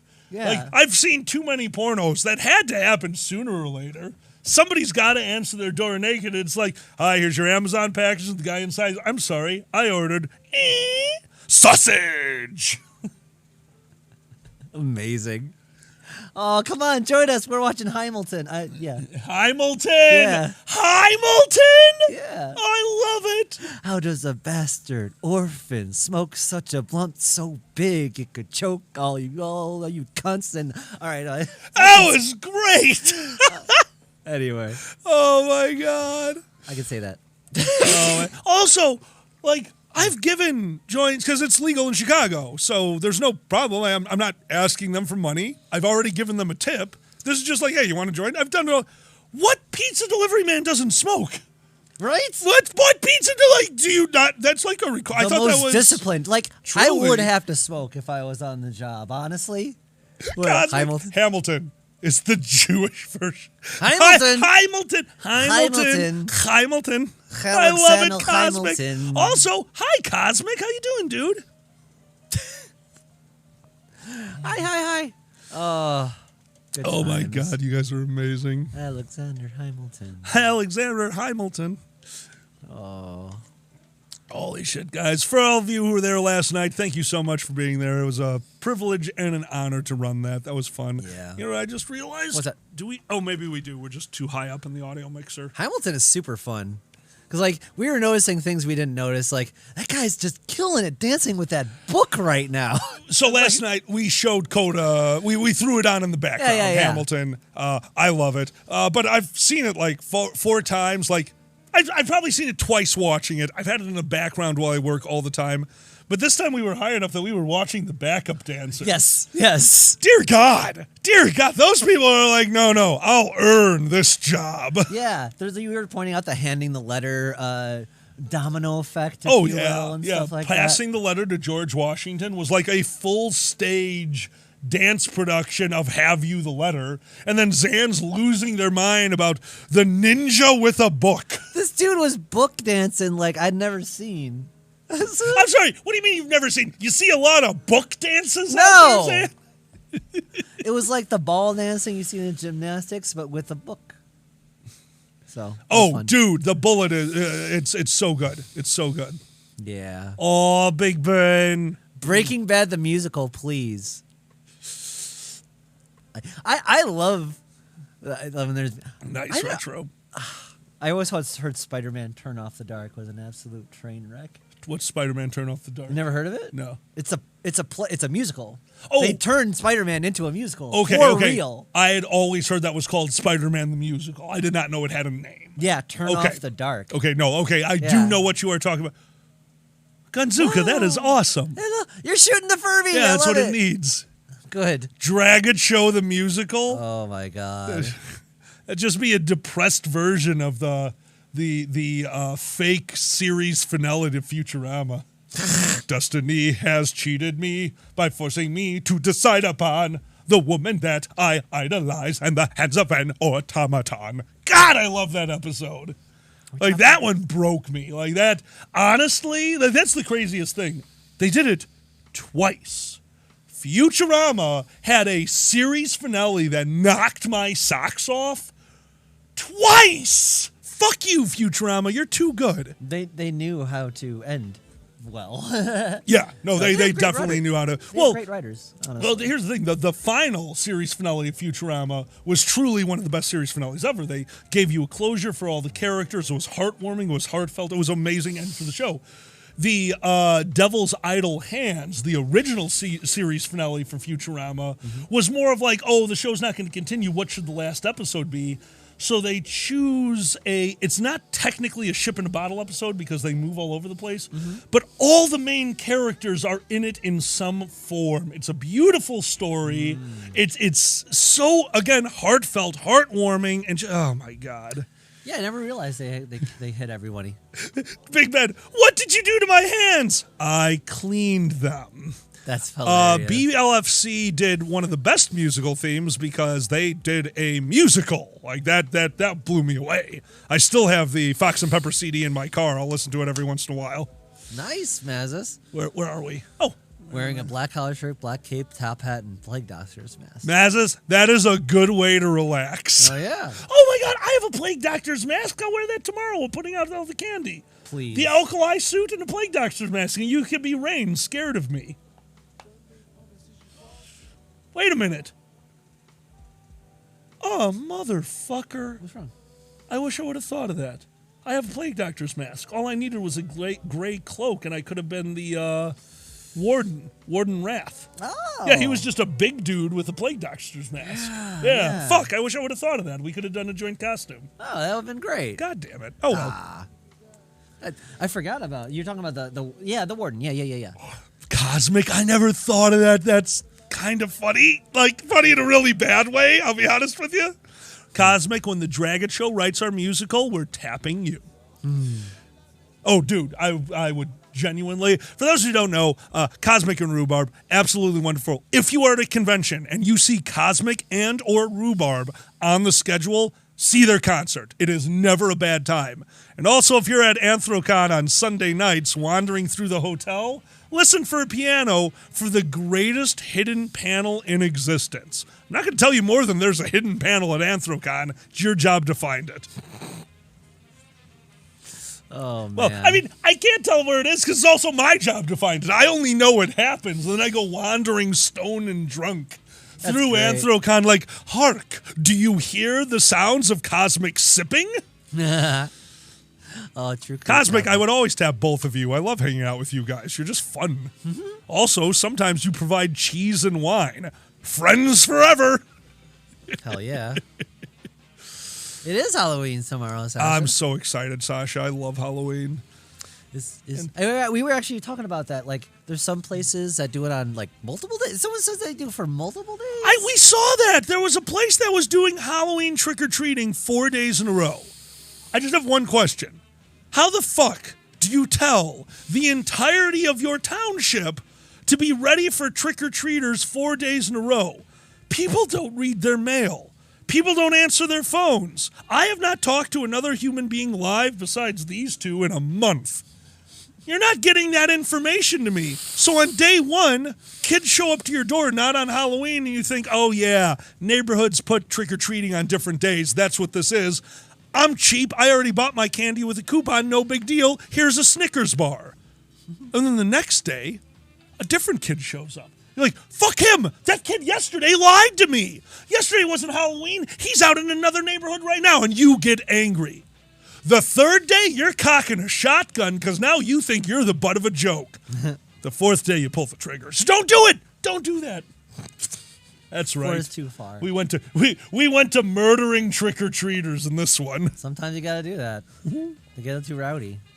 I was gonna ask who, if you were trick-or-treating and someone, what costume? What? Cosmic. What's that? If I ever do not offer cheese and wine, that's my signal that I'm being blackmailed by a KGB operative, and they have a gun to my head that you can't see. Cosmic, every time I see you when you don't hand me cheese and wine, I'm gonna just tackle you. Sniper with a scope! Sniper with a scope! Ah! I'm gonna say if you were trick or treating, what would you lose your shit for if someone answered their door in a costume? Okay, the costume that they would answer the door in? Yeah. I have one. I do too, but it's so What? sappy. Okay. You know, mine's stupid and funny. You do stupid and funny first. I got too much shit on me. I would die. Would you? I if would somebody die had that rubber if band? somebody had that guy's costume. Yeah. I got too much shit on me. Do you want to end it? I don't know. I don't want to do anything anymore. Like, you don't want to live anymore? I don't know. Holy shit, that was a funny sketch. Okay, yes, I would lose my mind anytime I see a couple doing a joint costume. Aw. It's the cutest, but like, oh my god. I don't think I've had a couple answer the door in a joint costume. That's awesome. Yeah, I definitely like parents, Okay, you know. cool. Expect they probably have kids or something and they're just having a little bit of fun, or they're goofballs like us and just like, I want to be in costume today. Okay, you dress up as an owl lady if you want to. I should dress up as an owl. I don't think I can pull that off. Come on. I don't think we can do it. Coda, you're king. It's so adorable. Okay, yes, Cosmic. Yes. If we went adult trick-or-treating and we're getting dime bags, I would lose my fucking... What? Should we have some joints rolled for the parents that are walking their kids around tomorrow? Oh, my God. They're going to be like, oh, did you give us rainbow fentanyl? Yeah, unfortunately. You know it's going to happen. Exactly. That's why like 1 year I did have a warm apple cider that I was offering to parents.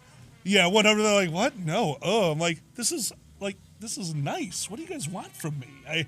I thought this was nice. You pieces of shit. Ocean, what? Oh boy, I've never heard that. I've never heard someone tell me that before. Hold on, what was? Ocean Current 1 2. Say it again. I can't see it. Oh, they say. I had an idea. Me and my boyfriend as you two. Don't do it, man. You'll get shot. Don't do it. Ferrets and dragons, man. We're hunted species. It's true. Very rare. Catnip for kids. Okay, so here's the thing. Growing up, I think all of us got to deal with this. Mm-hmm. When you were growing up, did your parents ever like have a celebration? You were around, like, okay, they had a party at the house. All the adults are drinking, and then the kids got carbonated grape juice, the fake champagne, the grape juice champagne. You know what I'm talking about? What is that? Welch's sparkling grape juice? Okay, did you ever have that as a kid? Like your parents got that for you while everyone else drank? You never had that? You had it as a kid, but your parents never supplied it at a party. Okay.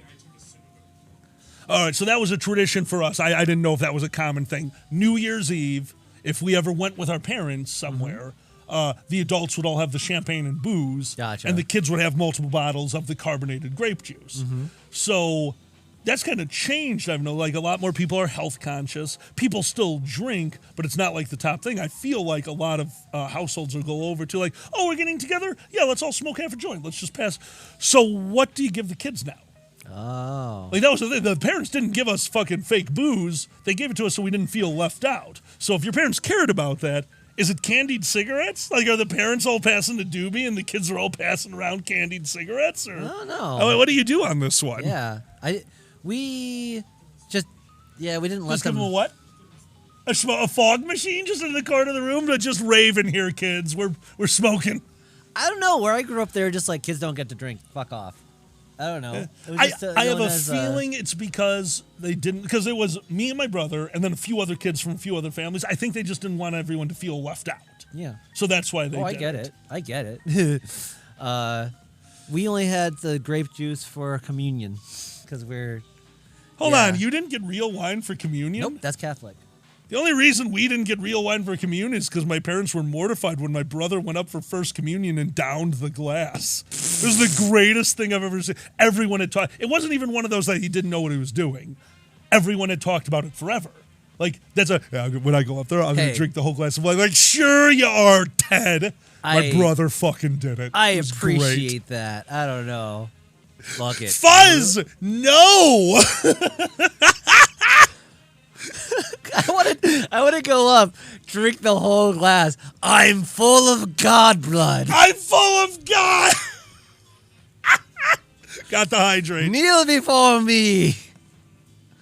And, sorry, it just kind of hits you all at once. I'm good now. Well, don't forget, this one was one from my dad. We go out to church. Like my dad, for the first half of our childhood, went to church with us. Something just happened. Oh, thank you, Phil Hughes the Wolf. Dude, Wolfie, thank you so much for the follow, man. Appreciate it. Mayo? What? Watch out if they break out mayo. Who the fuck would break out mayo? I don't know. Mayo is bad at everything. It's sandwich lube. That's the only thing it's for. I know. I just have a hate of mayo. That's hilarious. That's boozy about it. Oh, dear God. Look what we missed above. Take a look at this one. What's up? They didn't have sparkling grape juice. In Finland, it's Pamek. Fizzy apple juice. That sounds really good. Interesting. I like fizzy apple.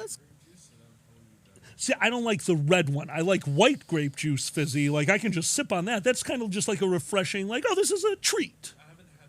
The white one's way better. Very common for New Year's kind of stuff. Yeah. That's what we got. In fact, sorry, you can't hear them.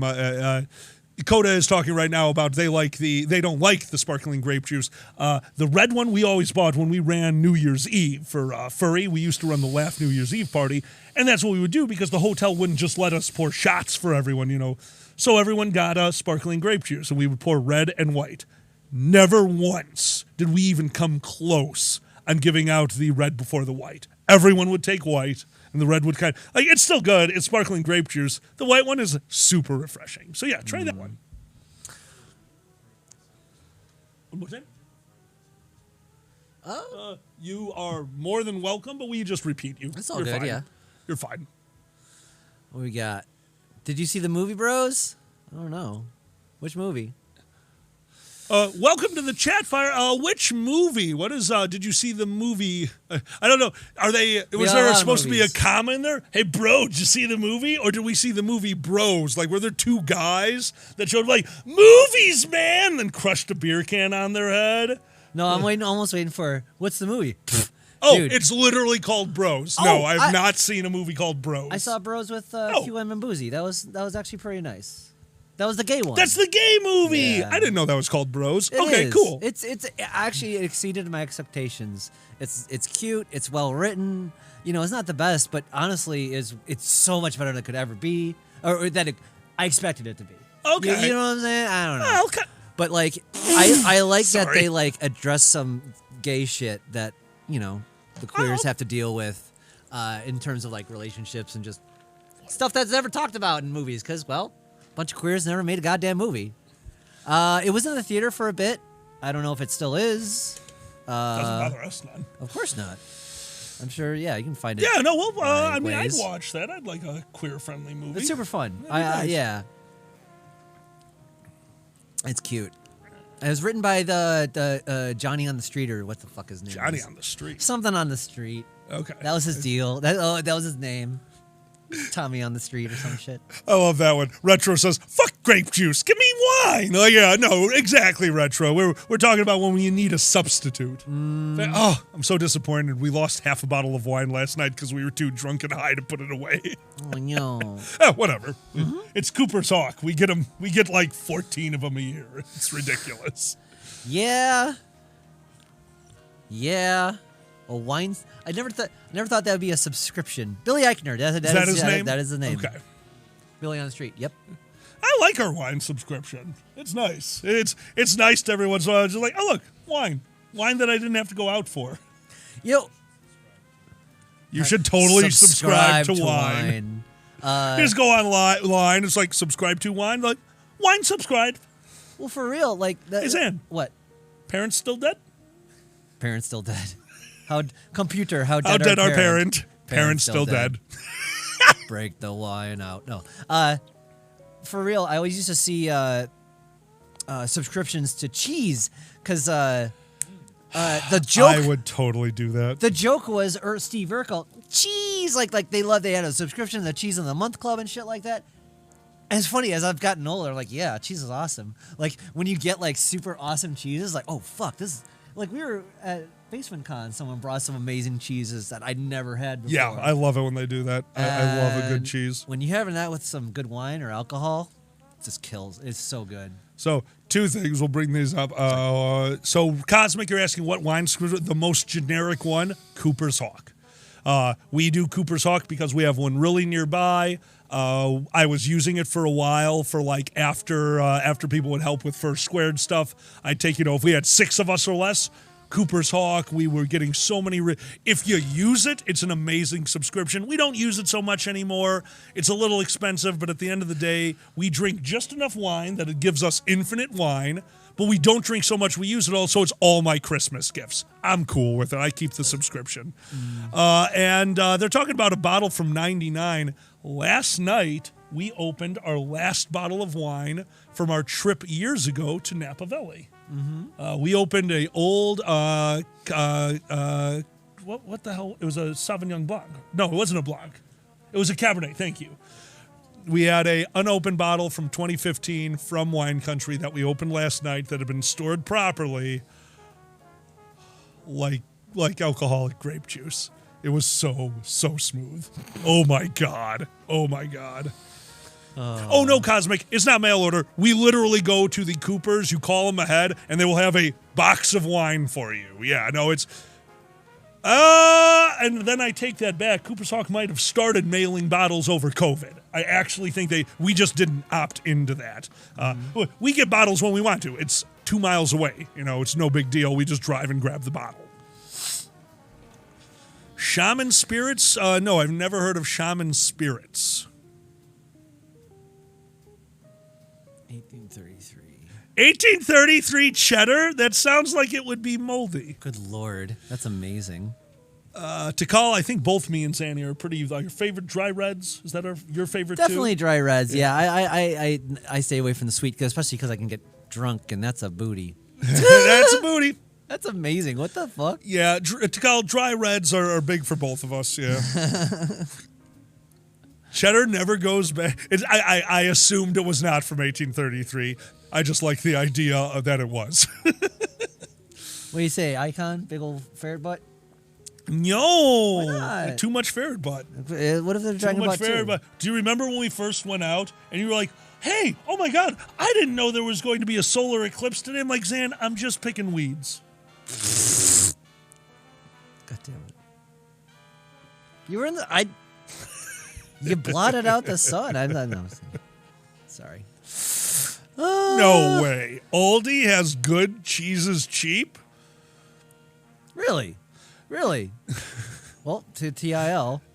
Tikal, yeah. Nope, you've told me that before. I forgot. My bad, dude. My bad. No, Gunzuka, don't shoot the rainbow ghost. No, rainbow ghost! He just wants a hug.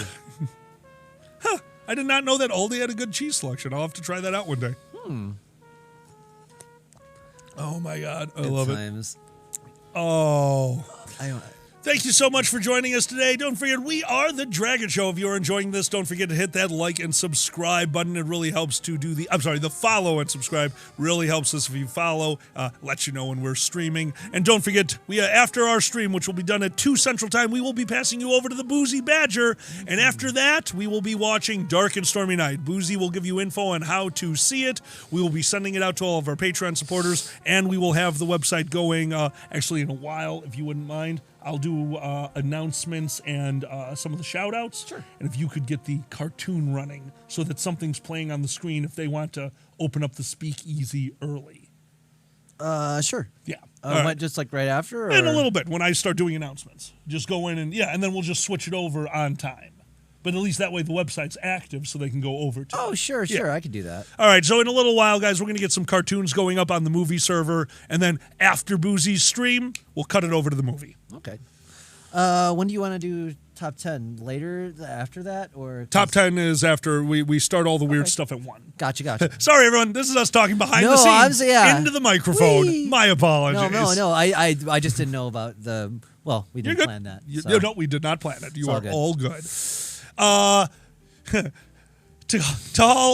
it's not that the type is tiny. My eyes have, over the last year, degraded so quickly. I can't keep up with my glasses subscriptions. It's ridiculous. You brought this up. I have not seen Arsenic and Old Lace. I keep forgetting you haven't seen that one. I love Arsenic and Old Lace. I know. That is from my childhood. I know, and I keep forgetting. Oh man, I gotta write that one down because you always mention that one. That is, it's a beautiful. It's old school, so when we say it's a dark comedy, it's like old school dark comedy. Like, oh man, at the time that would have been fucked up. I can't explain it. It is dark. Like the fact that Cary Grant is in it lets me know that that makes sense. Dark comedy because he had a weird Lindenberry vodka, cool. He had a weird dark realness about him. Did you ever see a Cary Grant movie? I have. The one I'm thinking. Cary give me Grant an example. In Vertigo? Was he the one who not Vertigo? Was he? The one who was chased by the plane and hanging onto the nose of Yeah, was that Cary Grant? Yeah, I'm so bad with actors sometimes. He was chased by the Duster plane. I know what you're talking about, but I can't picture the person. I didn't. North by Northwest. Thank you. Yes. Was that Cary Grant? I didn't think so. Vertigo is Cary Grant.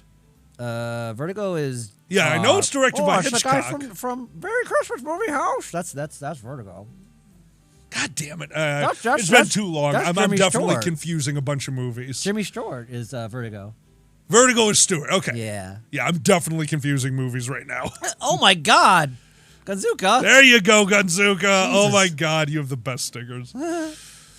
More lyrics to Toxic Love. I know you hate that you love me because what we have is toxic love. Because every time we talk, our conversation topics are fucked.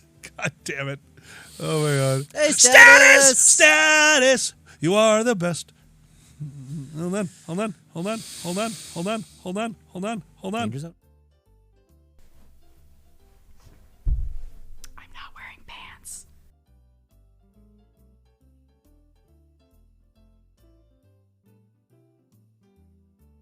won't be too long. First, I just gotta find your mom. Here's another somber piece for you. I know I'm kind of slowing it down a lot today. I don't know. It's late at night. I just wanted to kind of play some somber tunes for you. So I hope you're digging it. Somebody once told me the world is gonna roll me. I ain't the sharpest tool in the shed. She was looking kinda dumb with her finger and her thumb in the shape of an L on her forehead. Well, the years start coming and they don't stop coming. Fed to the rules and I hit the ground running. Didn't make sense not to live for fun. Your brain gets smart but your head gets dumb. So much to do, so much to see. So what's wrong with taking the back streets? You'll never know if you don't go. You'll never shine if you don't glow. Hey now, you're an all-star. Get your game on, go play now. You're a rock star. Get the show on and get paid. And all that glitters is gold. Only shooting stars break the mold. It's a cool place, and they say it gets colder. You're bundled up now, wait till you get older. But the meteor man begs to differ, judging by the hole in the satellite picture. The ice we skate is getting pretty thin. The water's getting warm, so you might as well swim. The world's on fire, how about yours? That's the way I like it, and I never get bored. Hey now, you're an all-star. Get your game on, go play now. You're a rock star. Get the show on and get paid. And all that glitters is gold. Only shooting stars break the mold. And all that glitters is gold. Only shooting stars. Somebody once asked, could I spare some change for gas? I need to get myself away from this place. I said, yup, what a concept. I could use a little fuel myself, and we could all use a little change.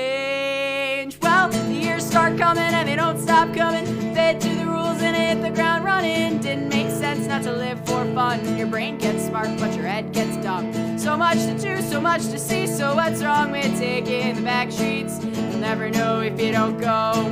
You'll never shine if you don't glow. Hey now, you're an all-star. Get your game on and go play now. You're a rock star. Get the show on and get paid. And all that glitters is gold. Only shooting stars break the mold. And all that glitters is gold. Only shooting stars break the mold.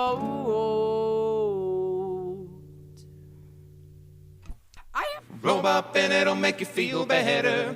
Roll up and it'll make it alright. Roll up and it'll bring it all together. So let's watch a dragon show and stay the fuck inside. All right, we're back. Zanny ran inside. We used that to...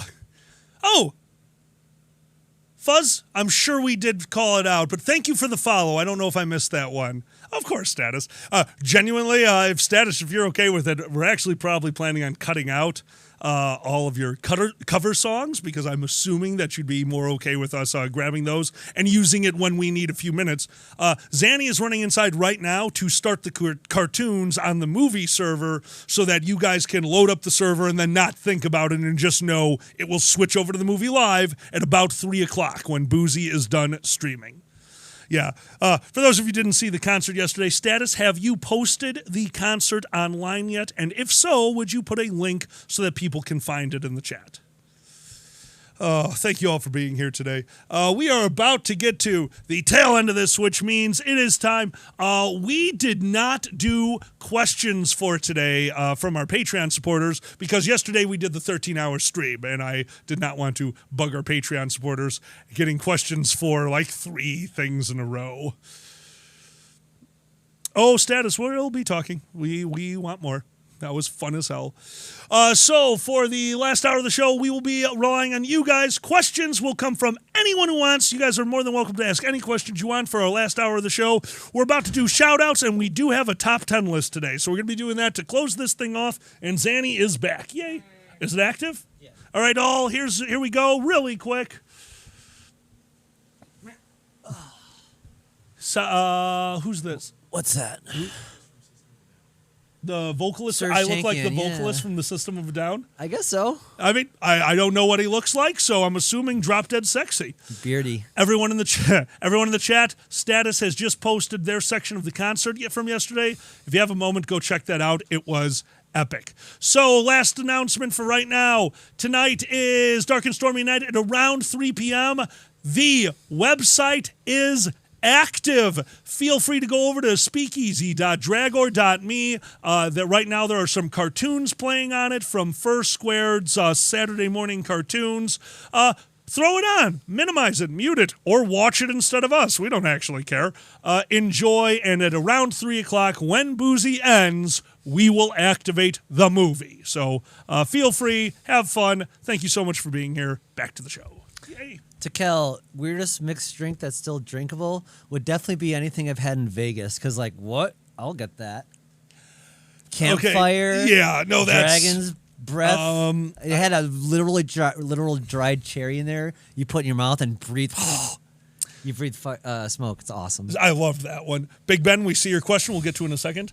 The weirdest mixed drink I ever had was when we fucked up Goblin Rocket Fuel. If you don't know what that is, I need to fix that camera. Goblin Rocket Fuel is it just needs to be moved slightly this way. I'm getting cut when I do the lean. Goblin Rocket Fuel is what we called it when you get a bottle of booze. You and your friends are sitting around drinking. You got a bottle of booze, and that's too far. That's perfect, because as long as you're still on. And you're down to the last shot, or maybe even less than a shot, which sucks. And what are you going to do with that bottle? So what we did is we had this big handle of Cabo Wobble. We took off the label, put a piece of paper over it, and labeled it Goblin Rocket Fuel. And anytime we had a bottle of booze that we would get to less than a shot or a shot of, we'd pour it in there. Well, at the time, we were big on making apple pie moonshine, which is a baked drink with Everclear and apple and a ton of sugar.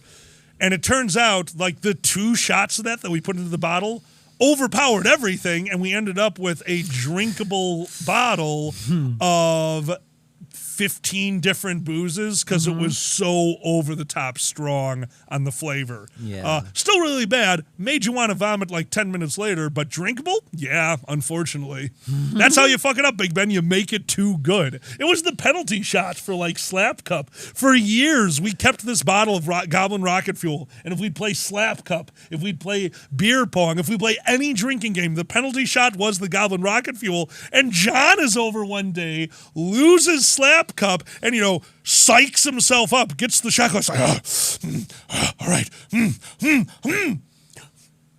more. This doesn't work. We need a better Goblin Rocket Fuel. That was the series. Like, like, what the hell? Seamus, from the bottom of my heart. Oh my God. I think it was Status. It's like, well, you hit the opening credits on accident. Start over. You're like, no. Oh my God. Oh, okay. Big Ben, if you want us to update Shot Roulette, give us a little bit. We could use the billiards cam to take a shot down onto the pool table. Don't forget, we have a roulette wheel that is filled with shot glasses. We do. We could do real shot roulette sometime for special events. Oh, I like it. All right, guys. We'll set that up for maybe a special stream. I promise you. Yeah. That's a good idea. That's a really good idea, honestly. Oh, was that Seamus yesterday, too? Damn it, Seamus. Well done. Oh, my God. You guys are great. Okay, there was a question that came up while we were doing shit. Favorite or hated horror movie trope? And I will immediately say pointless jump scares. I'm not interested in being I don't care. jump scares, unless you're furthering the movie with it, which is genuinely hard to do. Why? Why that's not scary. It's just twitch-inducing, and I might be holding a beer. I have one just because it's been ruined. What's that? You know, it's overused. You know how that goes. Yeah, absolutely. Singing children. You just get children to sing anything, it's creepy. Agreed. Again, I would have to put that up to super hard to use perfectly. Used perfectly, children singing is perfect. Yeah. Like, I love 1, 2, Freddy's Coming for You in original Freddy Krueger. Exactly. 1, 2, Freddy's coming. For that to work, dream sequence number 1, everything around it is hazy, so you are focused on the physicality of not only children singing, but children playing in a scene that is so otherworldly and uncanny valley that it also brings out how creepy. Now the kids singing, that has meaning. Exactly. It wasn't a trope. It all made sense. Yes. Freddy was known in town. He was a local legend. They were singing things about him. That made sense. Now it's just a thing kids do. Yes. Right? It's just like, fuck. My other one, and this is another one. I've seen it used well. We saw it used well through the entirety of the movie that we just watched. Stupidity. Like, not like making a mistake. You have to make mistakes in horror movies. I'm talking about pure, unbridled, like, oh my God, there's a murder in the house. Whatever are we going to do? Well, acid is what I'm going to do. Like, yeah, you just saw your friend get murdered, and the first thought you have is like, I need to calm down and have some acid. Like, but okay, maybe I'm weird in that I understand that, and that like they're emotionally See you later, over extended, and then they're not thinking straightly, and why would he go down the hall when he hears something? Why didn't he just fucking run back the other way? There's some empathy in play there and stuff like that. And you can balance it, and I will still be a little bit like, come on, you know this is the wrong move, but I can accept a balance, and I can also accept the entire. What movie did we just watch? Barbarian. No. Sorry, not that one. The one with the Saturday Night Live. Bodies. Bodies. A lot of bodies is bad choices. But it 100% made sense. Like, okay, you establish a character as a major stoner and they need drugs when they are stressed out. You establish that? Him taking acid is fine. But if the character has been the straight-laced character and they're offered acid, they don't take it. Later in the movie, they realize they're in a situation where they could be murdered. And they're like, you know what I need is acid? That makes no sense. I mean, I know it kind of does, but not enough for me. Okay. I know. I'm never going to take acid. Might as well. I get it. I'm gonna get off. I get it. Oh, I know. It's still just, that one gets me. You have to be. No, that's fair. The Cabin in the Woods stupid gas, right? Totally. I loved the Cabin in the Woods stupid gas. That's awesome. That made me smile so much. That's hysterical. Oh, all right. Hyena asks, I hope this isn't too personal of a question since you two have snippets of your relationship presented online. Is it fair to assume you're not always happy and lovely? What advice would you give a strong, healthy relationship how to overcome those bumps that sometimes come up? If you're alkali, shut the fuck up sometimes when your mate is trying to tell you something. That's my first piece of advice. You know, don't just overtalk them and say, hey, I'm sad today. You're sad? You have no reason to be sad. Everything is perfect. Let's dance. Like, maybe don't do that. I had to learn that over about 13 years. No, it's the biggest trope on the planet, communication. Oh, of course. It's the biggest trope on the fucking planet. Yeah. No, it's not always happy and lovely. If our relationship was always happy and lovely, I'd be an alien. It's like you see that you don't post that shit online. So, like you said, like that'd be the best. Like, hey, Zanny, we just got to do a fight. Let's stream it. Like, exactly. Like, let me tell you, I had some fucking troubles over this transition and dealing with emotional shit, and just it's communication. It's just being honest and forthright with, not loading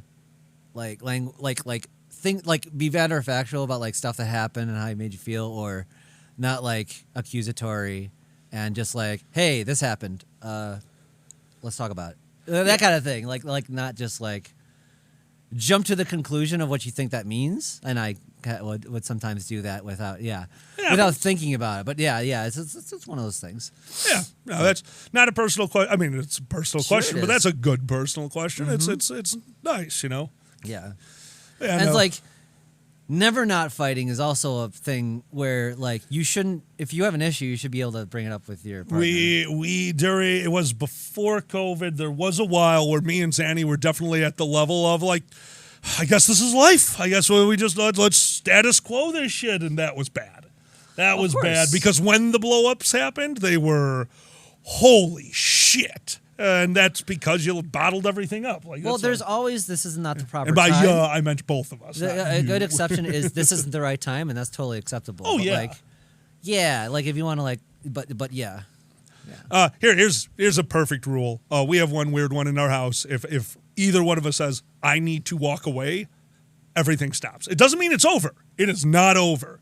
But sometimes you know that if we deal with this right now, it's going to be a fight. We are going to say things we do not mean because emotions are insanely high. And then we walk away, and then we'll come back and hopefully talk about it and not need to walk away. And that's worked. I mean, it doesn't always work, but it definitely helps to not go in with insanely hot heads. But let's quo this. It's so weird.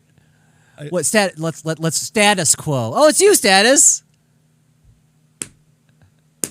God damn it, Status. That's great.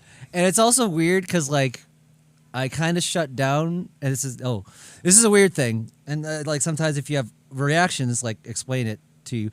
Like, this is a weird thing. When there's in a heated argument, I tend to be comfortable. Okay, this is so bad. But I'm comfortable in it because I grew up in it. My parents were constantly fighting and yelling at each other. That I'm at home in that, and it doesn't bother me. So I'm used to that. Like, it does not faze me at all. That's why I'm a monster. I know. Sometimes I go monotone. Oh, I know. It's the worst. But anyway. Oh, yeah, Seamus. Like, sync. Zanny and I are very, very similar people in a lot of regards. We're also insane opposites. Like, like I love wrestling. No, I'm kidding. Butter. Oh. And like I love over the top RPGs that take forever in the battle. Yeah, no, that our biggest problem. This is no joke. I'm too gaming. ADD. I'm too ADD for like. We have so much trouble finding a game or activity that the both of us want to do that isn't like we're both movie freaks. We love picking apart movies, but the last thing you want to do is spend 24/7. It's like, all right, now what do you want to watch? Okay, let's play pool. Now what do you want to like? Yeah. The billiards table is one of the greatest things because we're finally an activity that both of us are like, yeah, like 90% of the time I am up for playing pool. Like, yeah. And then, of course, what happened? And Sue was on the, oh, Sue, I understand. Me and Zanny, Sue was on this stream. We're playing pool, and I threw out my shoulder during a break, and right after the stream, Zan was like, well, there goes 90% of our activities. God damn it. Oh, man. Oh, and remember, and this one's just a me thing, and I do this constantly, an argument is not a debate. An argument is a discussion, and I will turn arguments into debates, and that's not right.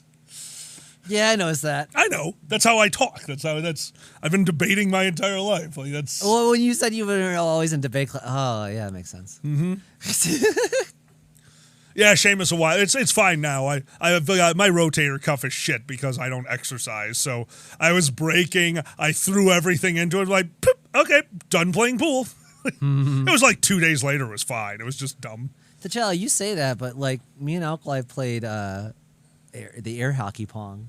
That was fun. Yeah, I liked that one. The shit out of that. Honestly, if we had an air hockey like addition to this thing, would be like perfect. I would like that. Would be nice. Air hockey's a nice little thing that's like too expensive. Wolfie has a question. I need to clean my house, but I have no motivation. Can you guys help? I use the same motivation every time I have to do that. It is a finite number of things you have to do. Do not clean your house. Clean your rooms. Know that you want to be done by the end of the week. Segregate things off because Everything in cleaning is finite. If you clean a room, you can only clean so much. Pick up the shit, wash the floor, do whatever you want. It will be done. And every little piece you do takes you one step closer to being done that day. You might stop at 4 of the 6 rooms. It doesn't matter. You made progress. That progress is all that matters. It sucks ass, but you will finish. Just remember, every time you do something, you're one step closer to finishing. That's all I got. One step closer to the edge. Enough about the break. Yeah, there you go. But like, Status says they have an air hockey table they want to get rid of. Oh. Status, we might show up with a Dragon van at your place for an air hockey table. Let me look up how much an air hockey table costs. Then look up the mileage on the van, and then we'll look and see what the cost of gasoline is. Because math solves everything.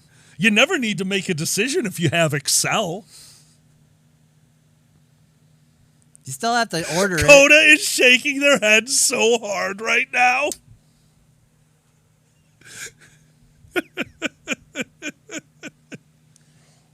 But it's funny, cleaning with somebody else, I've learned to, it's funny, it's the opposite of you. People have different definitions for clean. I just kind of go with it and see what works for you. If is this good enough? Is this? Yeah, I don't know. I think part of the problem we have is, to me, cleaning would be like, okay, we gotta get like more than spot cleaning. We can spot clean, no effort. You and I just like, hey, spot clean done, whatever. But when it comes to cleaning, you can't see how disgusting the countertops are. You literally can't see how bad everything looks as far as little like, oh, the floor looks grimy. It doesn't look grimy to you. You can't see in that level of detail. But you have to understand, if I walk into a room, I'm not saying there's a spot of dirt. I'm saying the floor looks grimy, so it looks like shit, the whole entire thing, and you can't see that, and that turns into a problem. I see. Never forget your bathroom. Never forget your bathroom. That was the funniest fucking thing. It's funny because, like, Sudir, you are correct. Well, when I would clean for my dad, I would just like go. I knew it wouldn't be good enough no matter what. I knew like. Well, no, that's that also kind of thing. shitty. That's all. Sure. It's one thing to say that you're never quite done, because you're not. You will then mess it up. But no, you are done in that moment, and you accept that is clean and good. You don't fuck around. That's just the fucking spiral of, oh, I wasted my day. That's just you wanting to be angry about cleaning. That's assholeness. I hate that shit. Oh, well. It's just Status, I can't wait to see the apron. Cake therapy! That's going to be great. Oh, I love that. That was so funny. I can see, I have keratoconus. I have contacts that are way better for it now, but I still have trouble with certain things. Especially when Alkali tells the story all the time. When I first got like really good contacts, like, oh my God, I'm so sorry. I can finally see textures. And like my bathroom had hair and shit all over it. Oh, it looked like a chinchilla had exploded in Zanny's bathroom, and that was the day when they said, I never was going to mention anything. We were in a new relationship. They came home with the contacts and say that, and my response was, oh, you couldn't see it. I thought you were just a slob. I had no idea. I always say, well, other than seeing the multiple edges, because like keratoconus, you kind of like see a bunch of things together. But like the blur together, then you see the N64 texture effect, how it would just bleh everything. And that's what I would see in the bathroom. So like it looked kind of okay. It just looked like another texture on the bathroom. These pixels are so clean. Holy shit. Gamers know what I'm talking about. Nice, Maz. They saw a Tom of Finland apron at work. Nice. Who the fuck had a Tom of Finland apron? That's awesome. That's kind of awesome. Oh my God. I'm surprised people remember Tom and Finland. I thought that was so was I. Yeah, that's old school gay. Yeah, that's like the Sue, I can't even imagine. The classiest gay art. The classiest hardcore gay art. Yeah, that's what it was. Yeah. It was like because you would see like a Tom of Finland like in a museum maybe, or no? Well, yeah, it was pretty well known. I mean, I'd say that you might see it like a like when we went to our museum and saw all the Chicago comics, yes, you would see that. Yes. You have to remember, this was at a time, if you guys don't know what we're talking about, Tom of Finland is a artist who did gay comic books, gay pornographic comic books, during a time where commercials like the ones you see on MST3K that show a pencil mustache man sitting in a Cadillac outside of a kid's park because that's what the gays do. And this was like how they described homosexuality on television. So at the time, furry and homosexuality shared the common thing of, you wanted gay porn? Well, you got onto a mailer. You got the porn mailed to your house, and Tom of Finland was one of the best ones and would mail these pornographic magazines. And they were fairly hardcore. But that's Tom of Finland. That's what we're talking about. Part of Finnish culture. Interesting. No way. That's awesome. Holy shit. No shit. So that's awesome. I didn't know that. That's amazing. That's awesome. Fucking I want to cool. see them. That is so cool. Yeah. That's fantastic. Finland does sound rad. Finland does sound rad. We need to visit Finland. Well, I don't see why not. Go see Tom. Speaking of which, wrestling? Is it time? Maybe. Our status. Back in my day, we got our porn through the mail. And we liked it. No, we didn't. Then the internet happened. We were like, 14.4 modem? I'll wait. This is still faster. Hey, I remember there's a furry artist I used to visit. He had little pocket porn books. God damn it, Kyle. That was how you could have porn on you in your pocket. Like, remember those little books? Oh my God. Yes. Yes. And so, but now we have phones, so. Yep. We have tricorders that have porn on them. We're good. Yeah. All right. We've come to see Tom. It'd be hilarious. Do you remember who did this one? Oh, Takel. Thank you. Did I think name you probably it properly? moved it. You probably did. Yep, got this. Okay. All right, everybody. It's time for the top 10 list. This one is by Takel. Takel, thank you so much, by the way. If you are interested, you can be part of our Rank This level Patreon. That's the $5 Patreon level where you get to send in top 10 gimmicks, top 10 lists, and we will do them on Sunday morning brunch until we get through them all, and then we reset. By the way, anyone who is at that level, you will be getting a message soon. This is our last one. This is our last one for this list. We will be looking for new top 10 lists probably in the next week. Alrighty, without further ado, Takel asked for the top 10 weird wrestling gimmicks. Obviously, this is my forte. Oh, yeah. Alkali had a little bit of one in there that he wanted to see. Oh, yeah. So I'll let you know when that happens. And, did he not make number 10? You agreed with me that he should be higher than the worst one? Yay! Oh, no, in the way of weird but still awesome, Papa Shango. Yeah! We got it right there. Dude, I grew up with Papa Shango. Yeah. Oh, my God. Motherfucking, what do you call it? Witch doctor. He told me what to do. Oh, wait. I still remember he was on what do you call that? Royal Rumble. Mm-hmm. So Hogan was already in the ring. They do the countdown. Papa Shango runs out, and as a kid, it was a witch doctor. Yeah. I'm a necromancer. Right. Like, I love Papa Shango. He runs out there. Hogan just spins around and clotheslines him out of the ring. Papa Shango was in there for like 2 seconds. I'm like, God damn it, what the hell is that? Turns out Hogan was fighting racism. Something that he would back down on in later years. Yeah, a little bit. Fucking crazy. Yeah, Papa Shango, that's definitely a blast from my past. Oh, yeah. My favorite is, I believe he did a spell, an incantation, and the Ultimate Warrior started bleeding motor oil from his head. I never saw that, and if I had, I probably would have been an even bigger fan. Oh, it's so good. That's amazing. On Botchamania, they overlaid that with the audio, Castrol motor oil. If your engine ever... just... so that was that. Next, Glacier. Look at this fucker. What the hell is that? Is that Sub-Zero? Yes. Oh, okay. You got it. This is during the Mortal Kombat when it was like the hotness. So of course they're fuck it. We're gonna put and call him Glacier. He's gonna do martial arts. Is that Zanny?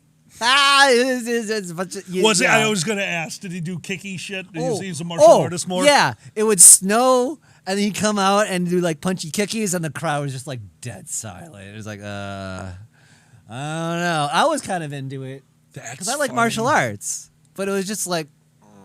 But I love flippy shit now. But at least he went against Canyon, who's like the greatest gay wrestler before there was gay wrestlers, and he was his nemesis, who was Mortis. He was pretty awesome. But anyways, that whole thing was weird. RK says they knew of Glacier because he was in the N64 game. Yeah, and he had the best special move because you could like get him off like this because you get a special and you have that for a certain amount of time, right? Okay. So you could do it really fast.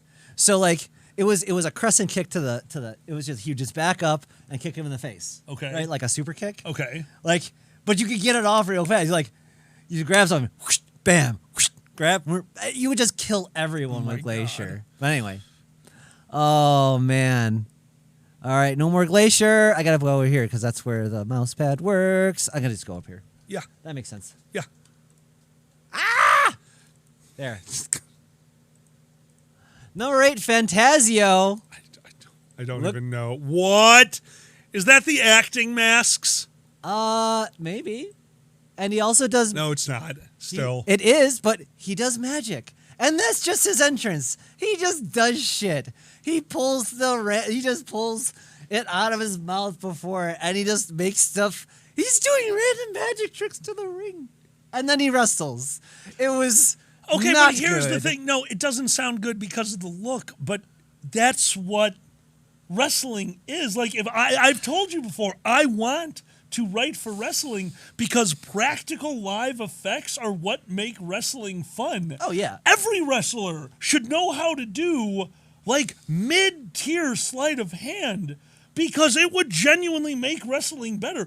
Knowing what I knew about magic genuinely made playing Nero more fun. Little things that you wouldn't think of that are actually really simple to do add so much to live events. Like, this is live fighting. This is the perfect character. How the fuck did you fuck up the one good thing you're doing, wrestling? You shits. Oh, there's always ways to fuck it up. Oh my god. All right, that's enough of this guy, Magic Man. And now superhero in training. I'm sorry, what? What is it? Ta-da! Oh my god, what is this? This is not professional wrestling. Uh-huh. No way. Uh-huh. Oh my god, that's so bad. So there was a really good gimmick with a superhero. And it was perfect because everyone knew he was like just a crazy guy who would dress up as a superhero. That was the gimmick. Right? Oh my god. Okay, so the gimmick was that he sucks. It was. Okay. So like, no, but that guy got popular. This is his lackey slash who is training to be a superhero. Oh my god. But what is superhero in training? Shit. S-H-I-T. That was done on purpose because he's so bad. Okay. What the fuck? Okay, I kind of love that one. I kind of love that one. It's so 90s and bad. Yep, yeah, it is. And honestly, there's one I forgot, which is worse than this, but only lasted for one match, which is Beaver Cleavage. That was his name. And he was, leave it to Beaver, but horny. And he would, like, mac on his mom in the, like, fucking promos. It did not work. No, this is Vince McMahon being weird. He will do this every once in a while. Bad. June Cleavage. Someone remembers June Cleavage. Holy Thing is, I need to report this stream right now. Damn it. Oh my god. I'm calling HR. I love it. All right. What is this? Next up, Isaac Yankem. Isaac Yankem. You know who that is and you don't realize it. No, who is that? Kane. No fucking way. That's it. Look at his face. Oh if you my shave god. his hair off. That's a governor. That's a governor. That is a U.S. governor. Yeah. This was his first gimmick. He was an evil dentist. I took psychic damage. Because, well, I love you, Sue. Bret Hart had put his foot in Jerry Lawler's mouth, and that was disgusting. So he had to go to a dentist. but he found an evil dentist, which he will get his revenge. This is an evil dentist. It's an evil dentist, Isaac Yankum. Oh, so that's not an eye patch. Is that one of those little reflectors? Yes. Oh my God, Sue, I would have never caught that either. Sue was like, what is that eye patch? Yeah. That's a light reflector? Evil dentist, baby. Oh my God. Well, we have a new evil dentist, and she's great. Oh, she's great. Yeah. They made Dr. Britt Baker, because you know what? She's actually a dentist in real life. See, yeah. I think that's the problem I have with this list. For real. All these things that you're showing me would work now because we figured out how to perform. Like, you've shown me wrestling. I can't hate wrestling anymore. You've proven to me that it's good. It's just not my thing. Yeah. Every one of these things that you're showing me, I've seen done better now with AEW. Papa Shango is Danhausen. Glacier they haven't redone because Glacier is just a blatant fucking ripoff of Mortal Kombat. Uh-huh. Fantasio, I guarantee you there's a bunch of people in there who know how to do sleight of hand. Probably my boy, Bray Wyatt, there's no way that he doesn't know how to do sleight of hand. Of course. I refuse to believe that man does not know how to do card tricks. I mean, I think you hit the nail on the head about like how these should work. Because you love The Undertaker. That shouldn't work. That shouldn't work. Here's all these times where it didn't work. That worked. It was a large man who was supposed to be undead. You can't kill him. But I think part of what worked was... His performance was so good. His performance and genuine kayfabe. I have never seen... What's his real name? Do you know? Undertaker? Mark Callis. I've never seen Mark Callis. I've only ever seen The Undertaker. When The Undertaker came out, it was the fucking Undertaker. How dumb... Like, look at that thing. Yeah. You're not going to be able to stay in that character. It's a joke. Yeah. The Undertaker was not a joke. Part of the character was how seriously he took it, and it worked. And that's how your new, what is it, AEW? Yes. To me, that's how it works. You've shown me so much of Danhausen. Danhausen works because Danhausen is fucking Danhausen, and it's amazing. It's fully realized. He's kind of cute. He does it comedically so that he's that old-timey Elvira comedic horror character where it's like, yes, it's all tongue-in-cheek. It's if for those who don't know, have seen Danhausen, he's very much like Svengoolie if you were a wrestler. Very. Seriously, he's got the same makeup and everything. He's wonderful. So I really like him. Yeah, he's fun. I actually enjoy when you show me this stuff. Oh my God, an evil manicurist? That actually made... Oh, I'm getting like bad goosebumps. Up next, Friar Ferguson. I'm sorry, what? He's an evil monk. Okay, that would be me. Now... That would be my character. In actuality, this is a genius gimmick that the world wasn't ready for. Because this is a horny Catholic priest who dances sexily and constantly drinks. Yeah, right? And everyone's just like, oh. He lifted up. How did that die? That sounds amazing. He would lift up his like dress and be like, that sounds amazing. I mean, good on him for going for it. It just didn't work with the crowd. Everyone's just like super weirded out. This has never been a children's program. It's true. It's this true. Has never been a children's program. So that would be Alkali. Yeah, no, that would be my character. I would absolutely go up there and make fun of Faith for a while. Hey, Sue, I am an adult.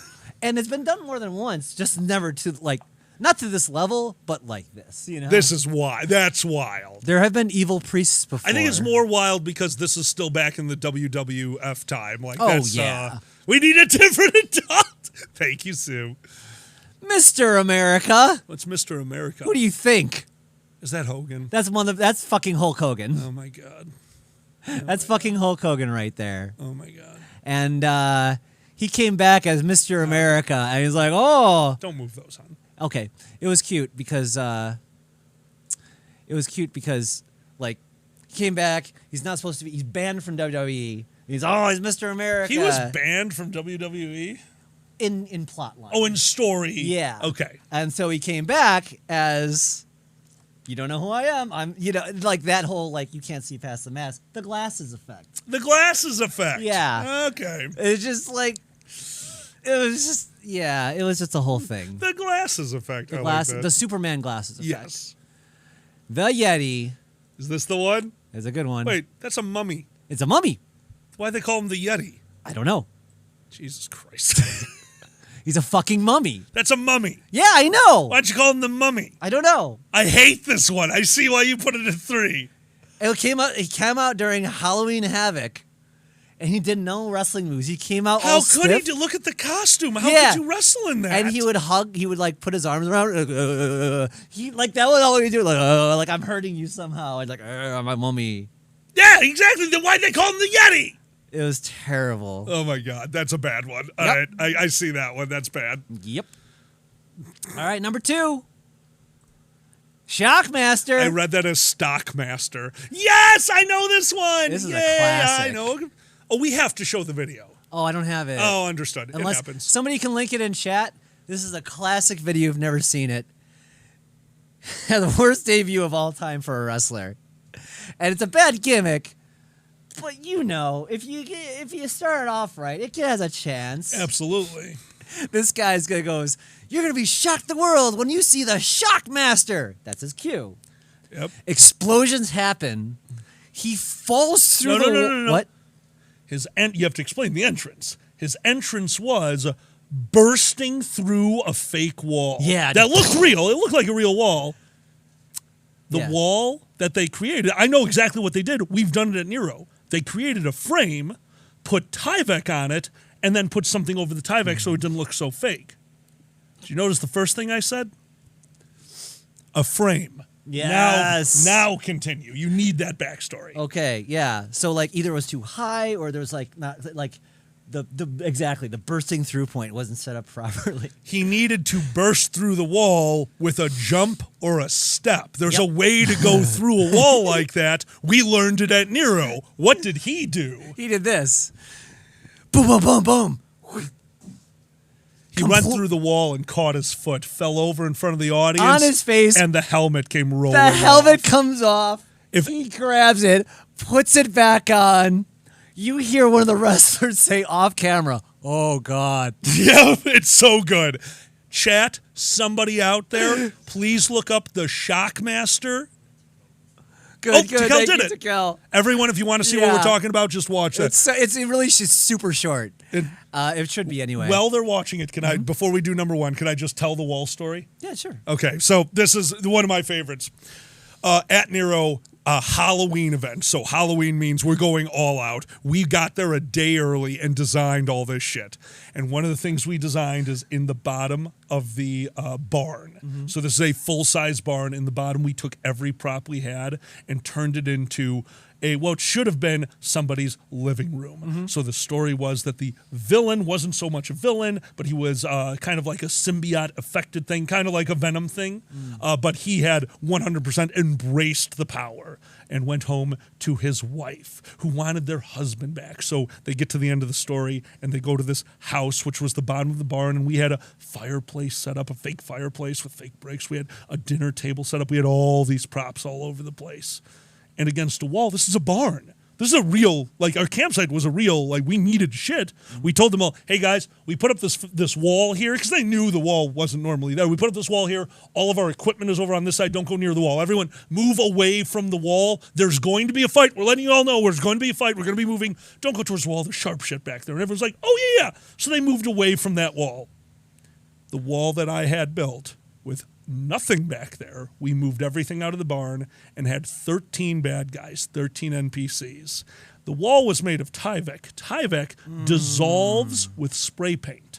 That's awesome. So we would take spray paint and hold it on a direct area. You have to get it right there at the right distance, and you could watch it eat through the Tyvek. And then you'd wait and do it again and wait till the Tyvek, which is this thick, ended up being that thick in one area. Wow. So Doris, that was me, we never showed the face of the character because we always had this big makeup plan. So I have a black hood on. I'm playing this character. Carrie is there with me playing my wife. We have this whole thing, a sugar glass, a sugar wine goblet. We had molded it just so that as we have the fight, I could whip it across the room and everyone would think I just broke a glass. Like, huge Nero play. And then finally, it's going to happen. Everything is coming to a head. They're all wondering what's going to happen. Well, on the ground behind us, I literally had a piece of wood that we painted a handle on. It was behind the table. No one could see it. It's like, big monologue, big, you'll never catch me, Gadget. And they all were waiting for my line. And the moment I said it, I put my foot on the trapdoor and 3 counted. It was my escape. And they heard me 3 counting. They'd all charged, and at that point, 13 arms. Most of the wall was this thick. But a bunch of circles in the wall were this thick. 13 NPCs punched through. Just arms sticking out of the wall for about 2-3 seconds. And then 13 people came through a wall that I had supported at the top. So when they burst through, a pile of Tyvek that would not fit in this part of the garage just came crashing down as 13 of my guys in full blood makeup. The final part of it was take this solo cup of blood and pour it over your hair. That was their final part of the costume. Everyone was back there. They heard me say the line. Boom. They heard me do the 3 count. Boom. They heard me finish the 3 count. Boom. Everyone in the time. And we finished the module. And one of the highest level players, Nick Denny's wife, came up to me. She's like, I almost punched them in the face. I was so scared. I'm like, yay! So That's yeah, awesome. bursting through a wall, fucking the best. That's Fucking it great. up had to be heartbreaking. Had to be fucking heartbreaking. Oh yeah, that's awesome though. Well, thank you. I actually never knew about that. That's really cool. Thank you. That's one of my all-time favorites. That was the Doris. That was the final event of a year-long storyline with Doris. Like we were so excited to do that one. Oh, status. It's so not a problem. We don't need more stuff here. We just want more stuff. Yeah, we're just curious. All right, number one. Sorry for the interruption, but you reminded me. No, it was super interesting. Like, I didn't know about that. That was awesome. Yeah, it's a rare one. Number one weirdest, and this is just bad, and holy crap. The Mazu, same event, not the same module. Go ahead. And it's timely. Which one is this? The Gobbledygooker. I'm sorry, what? You heard me. Where's the picture? The Gobbledygooker. What is this? It's what a is that? Just fucking maximize turkey. it. It's a fucking Put it to the top turkey. and I'm finding maximize it. it. All right. Yep, I need to see It's this. a guy in a goddamn turkey outfit. Move it up to Yep, I'm doing it. You rock. So this is what happened. What the fuck? This is what happened. WWE teasing for a long time. There's a big fucking egg, and it's gonna hatch around Thanksgiving. What's it gonna be? No, not around Thanksgiving. Are you shitting me? Yeah, because it was around Survivor Series. This is amazing. So a huge egg. It's like it's gonna crack. Oh my god, what could it be? Everyone's thinking like a new wrestler is gonna debut or something. No, it's just Eddie Guerrero's brother in a chicken costume. Can you just full screen that, please? Yeah, I want to see it. I actually want to see the details of this. Oh, absolutely. You can look it up. What the fuck? It's so good. What? Did this thing wrestle in that? I don't think it got that far. Oh my god. Because when it happened, he burst out. It was instantly booed to shit. And what's the best part? The commentary is like, look, it's the Gobbledygooker. Oh, wow. Everyone's surprised to see him. Boo. That's just the best is when it's going against the show. Okay, you might actually have to show me that. It's That is a wonderful. disaster. It is I love it when that That is a happens. performance disaster, and Yeah. I kind of want to see the train wreck. Everybody loves him. Boo. He's playing with the kids. Let's head over to the chat. Chat, we're going to stay on this topic for another few minutes before we do shout-outs. What are your honorable mentions? Who didn't make this list? So we already have Repo Man. Do you know Repo Man from Richter Rat? What's that? Yes. That was a guy from Demolition. His partner retired, so he needed a singles gimmick. He put on a little bandit mask and became the Repo Man. He's going to take your stuff at night. He goes, what's mine is mine, and what's yours is mine too. Oh, my God. So he's the guy who would take your car because you owed the government stuff or something. I don't know. And honestly, that's the thing is, like you said, he put his all into it. Like IRS. He was an evil tax man. He was great. He was Hold hysterical. on. You told me this. Who is... Say again?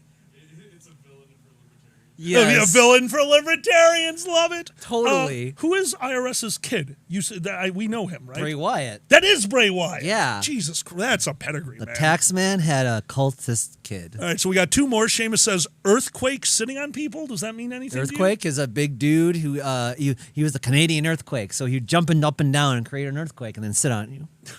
That is pretty good. Max Moon from early WWE. Do you know that one? Spaceman. with lasers and stuff, and yeah, just really bad costume, really bad blue costume. The animal, yeah, Seamus. I was going to put George the Animal Steel. Oh, did he almost make it? He was super popular. Was he? And that was why I didn't quite put him on, but he was super weird. It was a giant guy. And he's like you said, he's coming after Elizabeth and really uncomfortable. He had a blue tongue. He had a stuffed animal called Mine. He would bite into the turnbuckle and like fling the filling everywhere. Oh my God. It was just insane. I remember Doink the Clown. Oh, wasn't that he was brilliant? Yeah, he went against Hogan a lot, right? Didn't they become arch enemies? No, they didn't get that far. I wish he was. Who was Doink the Clown's arch enemy? I could have sworn he had he was a big thing when I was. Because I only watched it for a few years of my life. He just had random enemies, and he did. I think if anything, he would have gone against Bret Hart. Okay, maybe that's it. That was a little after the steroid era, where they got a little busted, and they have to hire other wrestlers. So, yeah. All of ECW. Joe Gacy, I vaguely remember to Cal. Oh, anyway. So, yeah. Did we miss any? I think we got it. All right, with 20 minutes left, you know what that means? What's that? Shout-outs, shout-outs. Names inside a cup. Do-do-do-do. Shout-outs, shout-outs. Does Alkali ever shut up? We keep names in a bag. We lovingly call each other fag. Shout-outs, shout-outs. I wonder who is next. It's true. With 2 extra shout-outs chosen for this stream, this is it. We have 5. We're doing 5. This is done. Don't forget, if you enjoy this, join the Patreon. Shout-out level. We will be refilling this for next Sunday morning brunch. Yeah. And before we do this, again, thank you, everyone, for all that you're doing. You can see our goals down here. It is insane. It is insane that we got that close this month. This has been Dragon Month. We've been seeing what was possible. We have a lot of new ideas, which I love, that we came up with. I love your Tournament of Gods. Tournament of Gods was just a blast. We have decided, if you were tuning in last night, I'm going to bring it back with some of my friends. We will be doing SmackDown, Furry SmackDown at conventions as a new panel that I'll be hosting. And I just want to give a shout out to somebody who's no longer with us, Takaza, who originally started running that panel, who was the MC for it for years and invited me on it. Wow. Yeah. I'm so glad that we get to keep that panel alive. We had a lot of fun with it last night. And yeah. I owe a lot to that man. He was truly one of the best of us. Mm-hmm. All right. Shout out time. You ready? Mm-hmm. All right. John Rivetti. John Rivetti. Hey, Zan. You know what I'm going to do to you? What? What did John Rivetti do? That's right. I'm making Zan do it this time. Well, John Rivetti stole a nice Corvette. Getting really wetty on mom's spaghetti. So, nervous pig.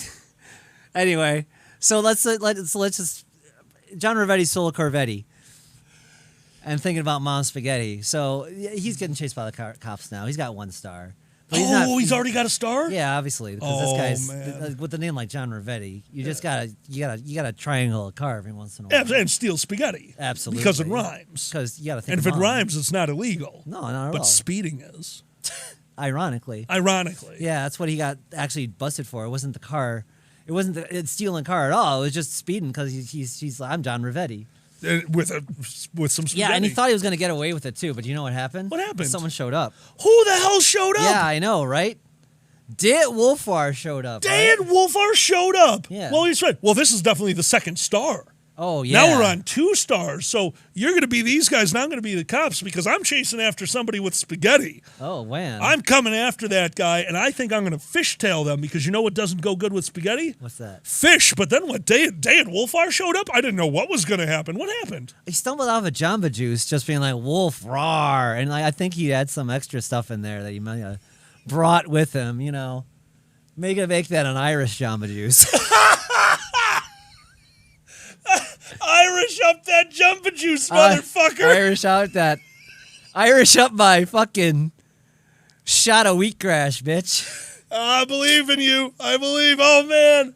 We were confused. I was driving along chasing after John Rivetti, who stole a plate of spaghetti, and I didn't expect Dad Wolfar to be going raw after drinking a Jumbo Juice with a bunch of booze in it. Yeah. 2 stars active. The cops are swarming. Yeah, so we swerved hard and was, like, hit a rail. And so we had to get out and, like, steal another car, obviously. Well, now the 2 of them were together, Dad Wolfar and John Rivetti? Well, now they are, because, like, he just grabbed him, like, you're with me now.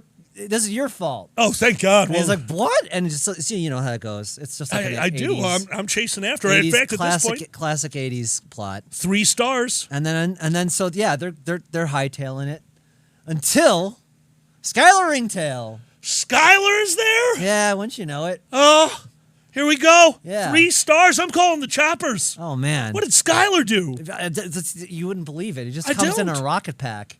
And says, "Follow me. I know the way." He did what? Then the car is following a man in a rocket pack? Oh no! They just come into he just comes into the car, takes him out of the car, goes off a bridge, and they said, "Are we in True Lies?" He says, "No." And so they come off the 3 of them. They go to a desert island, and they don't understand what's going on, and they all smoke weed.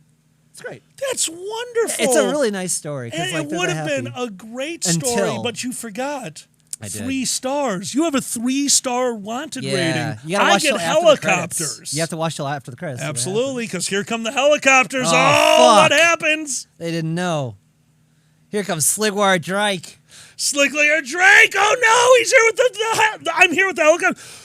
Sigler, of course, runs the helicopters. That's what it would have to be. They're a Drake. Yeah. But now, since you went to an island, that island did not have legal weed, and you said they smoked. 4 stars active. Shit. 4 stars active, so Sigler Drake flies over. Ironically, they would have never known because helicopters are at star 4. Yeah, exactly. Right, they could have been fine. They would have been fine. They needed to know. So Sigler Drake looks down at Skylar Ringtail, Dad Wolfar, John Rivetti, and says, "It's okay.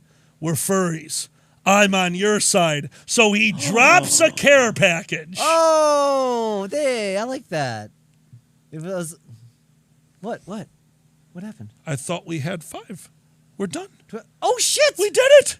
So the final shout out there's only one option for it to be. Out of the big bad? No. Coda was in the care package because they're here. You know, just like they thought it was weed, just rank, but no, it's like Coda just had a really awesome spray. Oh yeah, it was just a body spray. Well, no, we thought it was a body spray. I looked it up. Coda's really big into '90s commercials.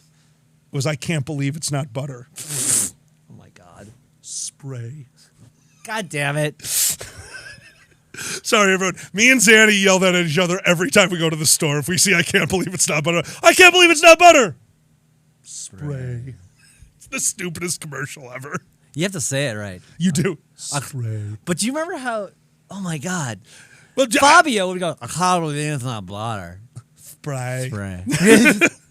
But that's okay, because it obviously worked, because Coda had some I can't believe it's not butter spray. And as the helicopters are landing, with Sigler Drake's help, knowing that he wants everything to succeed, he came in at a really steep angle. And Coda went, I've got this, and sprayed butter over the entire island.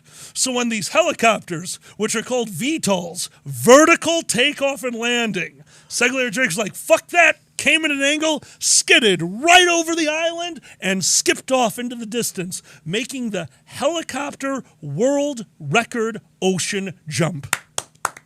Well done. Well done. Well done. Congratulations.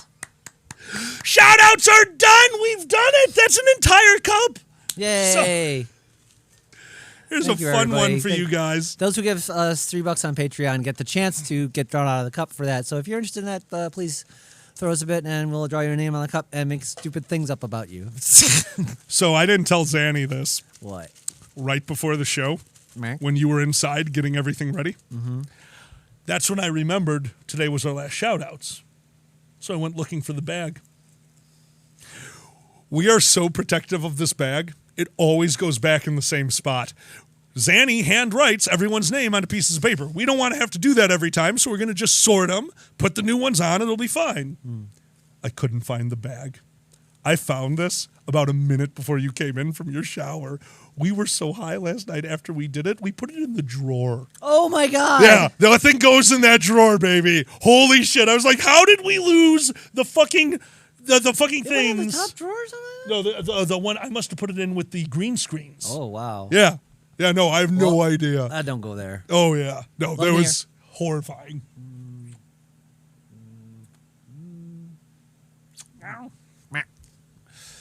When I was 14, I had a fish named Banana. I was on FaceTime with my friend, and they couldn't remember my fish's name and thought it was Butter, to which I replied to, no, but I can't believe it's not Butter. Oh, Status, you're the best. Oh, my God. We were too young to know what it meant. But our first gold, remember in like grade school, first, second grade, I don't know if you guys had this. Did you guys have the fun fair?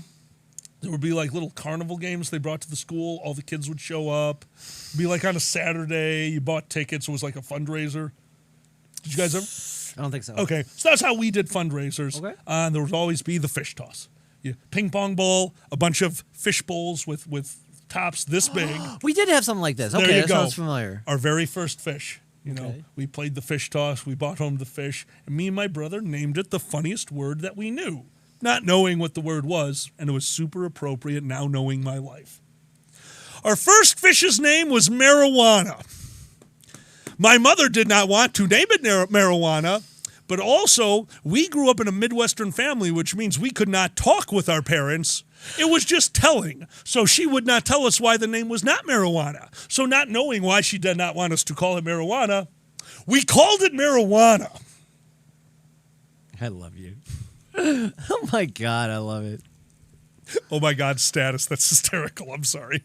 I love R.I.P. Banana. Marijuana, the fish. 2015. Ganja! Oh, cute Koenig.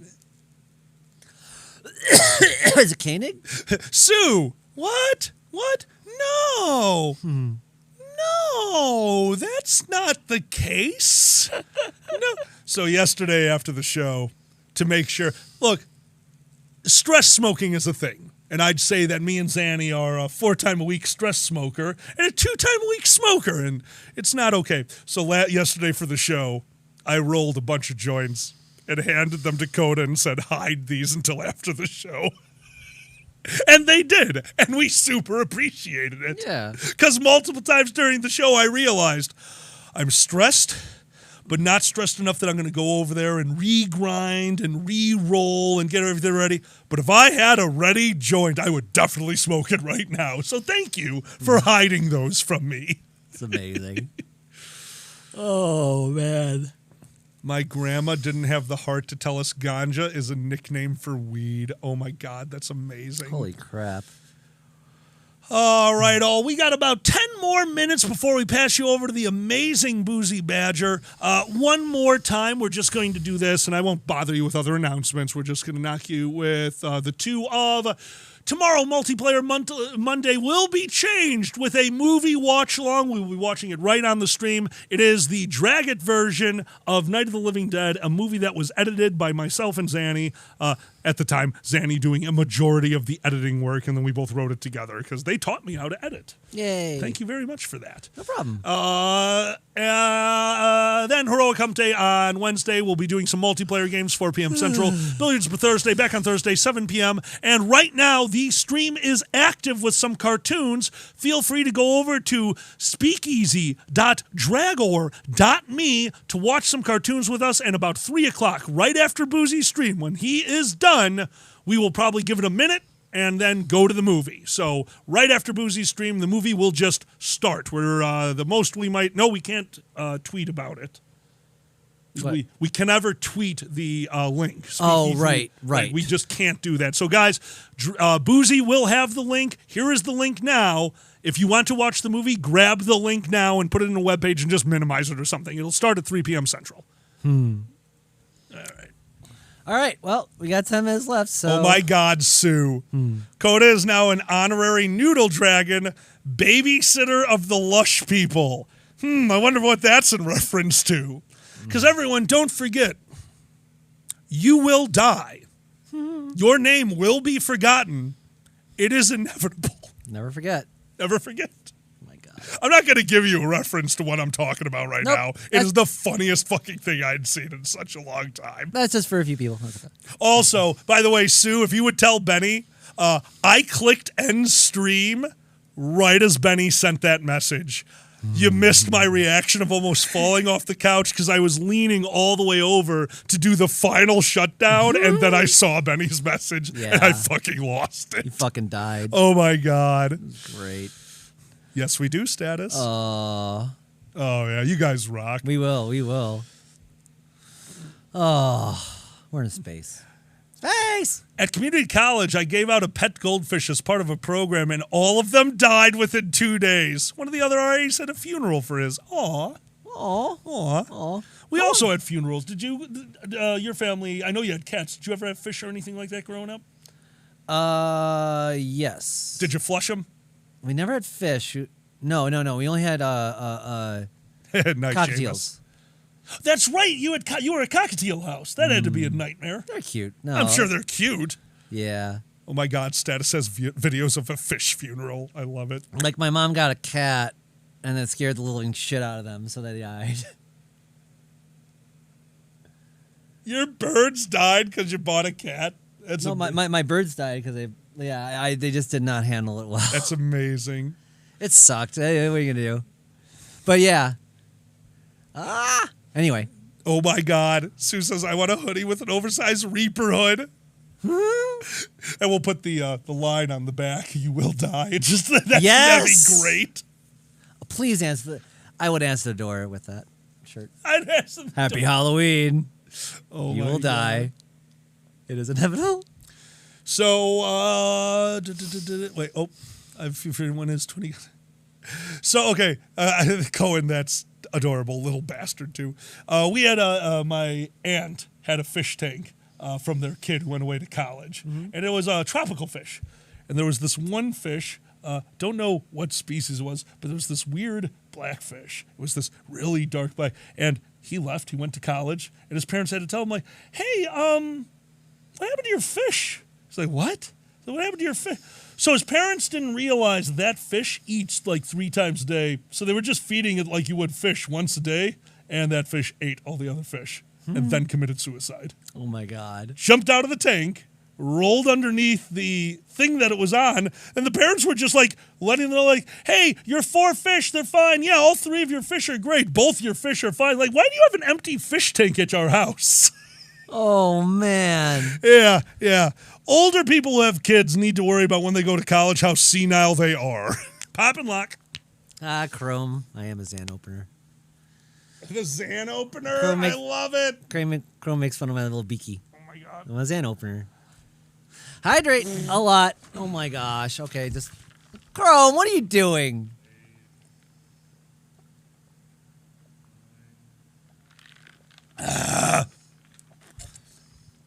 Chrome.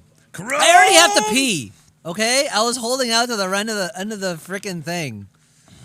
This is not what. And for the end of the panel, they torture us. Yay! Oh my God. Now dehydrate. I can't on the stream. I mean, I can, but that'd be bad. Somewhere Chris is like, "Piss your pants." Alkaline, piss your pants. Oh my God, that is a. It's the coldest water ever. Oh. God. Let's talk about what Sunir is talking about instead of drinking water. You talk. My first was one of the fun fair duck pond fish. Lived for several years, much to my mom's dismay. Eventually died of ick, I think. Lived so long. As a zombie with that ick, yeah. I remember you showed me Jub Jub, the killer fish. That was amazing. We had Jub Jub, one of those, we had Jub Jub. Beta, really big-ass beta fish. And when I moved out, I was the last one that took care of it. So my dad took over the responsibility and leveled with me. He's like, "Yeah, I'll forget about a week at a time to feed that fucking fish." I'm like, "Do you want me to take the fish?" He goes, "No, it's really pretty." Like, okay, this is working out well. So I go home recently, and I go into the basement. Jub Jub's still fucking there. It's in the middle of the tank. Just... Yep. wow, that's a very inactive fish. And then I realized, hey, Dad, when's the last time you fed the fish? He goes, oh, fuck the fish. So, pretty sure it was just keeping its strength up. And it ate every other fish. It ate every other fish before we starved it. It just ate every other fish. Our local pet shop kind of sucks and definitely did not tell us, don't buy that fish. Yeah. If you want other fish. Oh, my God. But after it that attacked one, my face. I'm like, ooh, fishy. It's like, woo! It's like, oh, Jesus Christ. And I did misspeak. The fish is no longer at my dad's house. After that incident, I let my brother know, and he took the fish over to his house. Yeah. Holy Because crap. Jub Jub was his fish. I got the lizards, he got the fish, because he was super into fighting fish, and I was super into putting tiny lizards into G.I. Joe menageries and watch as it attacked all the little toys, because playing alone is boring sometimes. Wow, that's an interesting story. It's happening. It is 1:59, everyone. Oh, God. Okay. Oh, yeah, Spirit Fair. Spirit, okay, for everyone out there, if you could ever make us a clip, it helps so much. If something funny happens, if it makes you chuckle, please help us out. Make a clip. Every time I have to do these bumps, I have to go back and watch us. I cannot begin to describe to you how much. No, I can describe to you. This is the last segment. Ready? Okay. Zan, what happened when we made the Drag It Show best of 1 through 100? Do you remember? Other than it was like, no. What was best? We made the CD Drag It Show best of 1 through 100. I listened to 75 Drag It Show episodes. We found it. We produced the CD. The Drag It Show went on a 1-year hiatus because I hated it so fucking much because I heard me. Please don't make me listen to myself. I'm begging you. Aw. All right. With that, we're going to go to Boozy Badger. with alkalized depression. Yay. All right, Boozy is streaming. There. Hit it. All right. Ladies and gentlemen, both and neither, thank you so much for everything. We're going to pass you over to the Boozy Badger right now. Mute us. Ladies We're and going to gentlemen, both and repeat. neither, thank you so much for everything. We're going to pass you over to the Boozy Badger right now. Mute us. That was funny as hell. We're going to send you over to our good friend Boozy Badger. Before we go on, I want to thank the person who's not on camera over here. Thank you, Dakota, for everything you did yesterday and for hanging out. Can't wait to hang out with you now when we're finally done with the damn show. And as always, I'm Zanny. I'm Alkali. Thank you so much for being here. Thank you for being with us on Dragon Month. Don't forget about the movie after Boozy's stream. Yes. And good night. Good night. There we go. Turn up. Good, we caught him.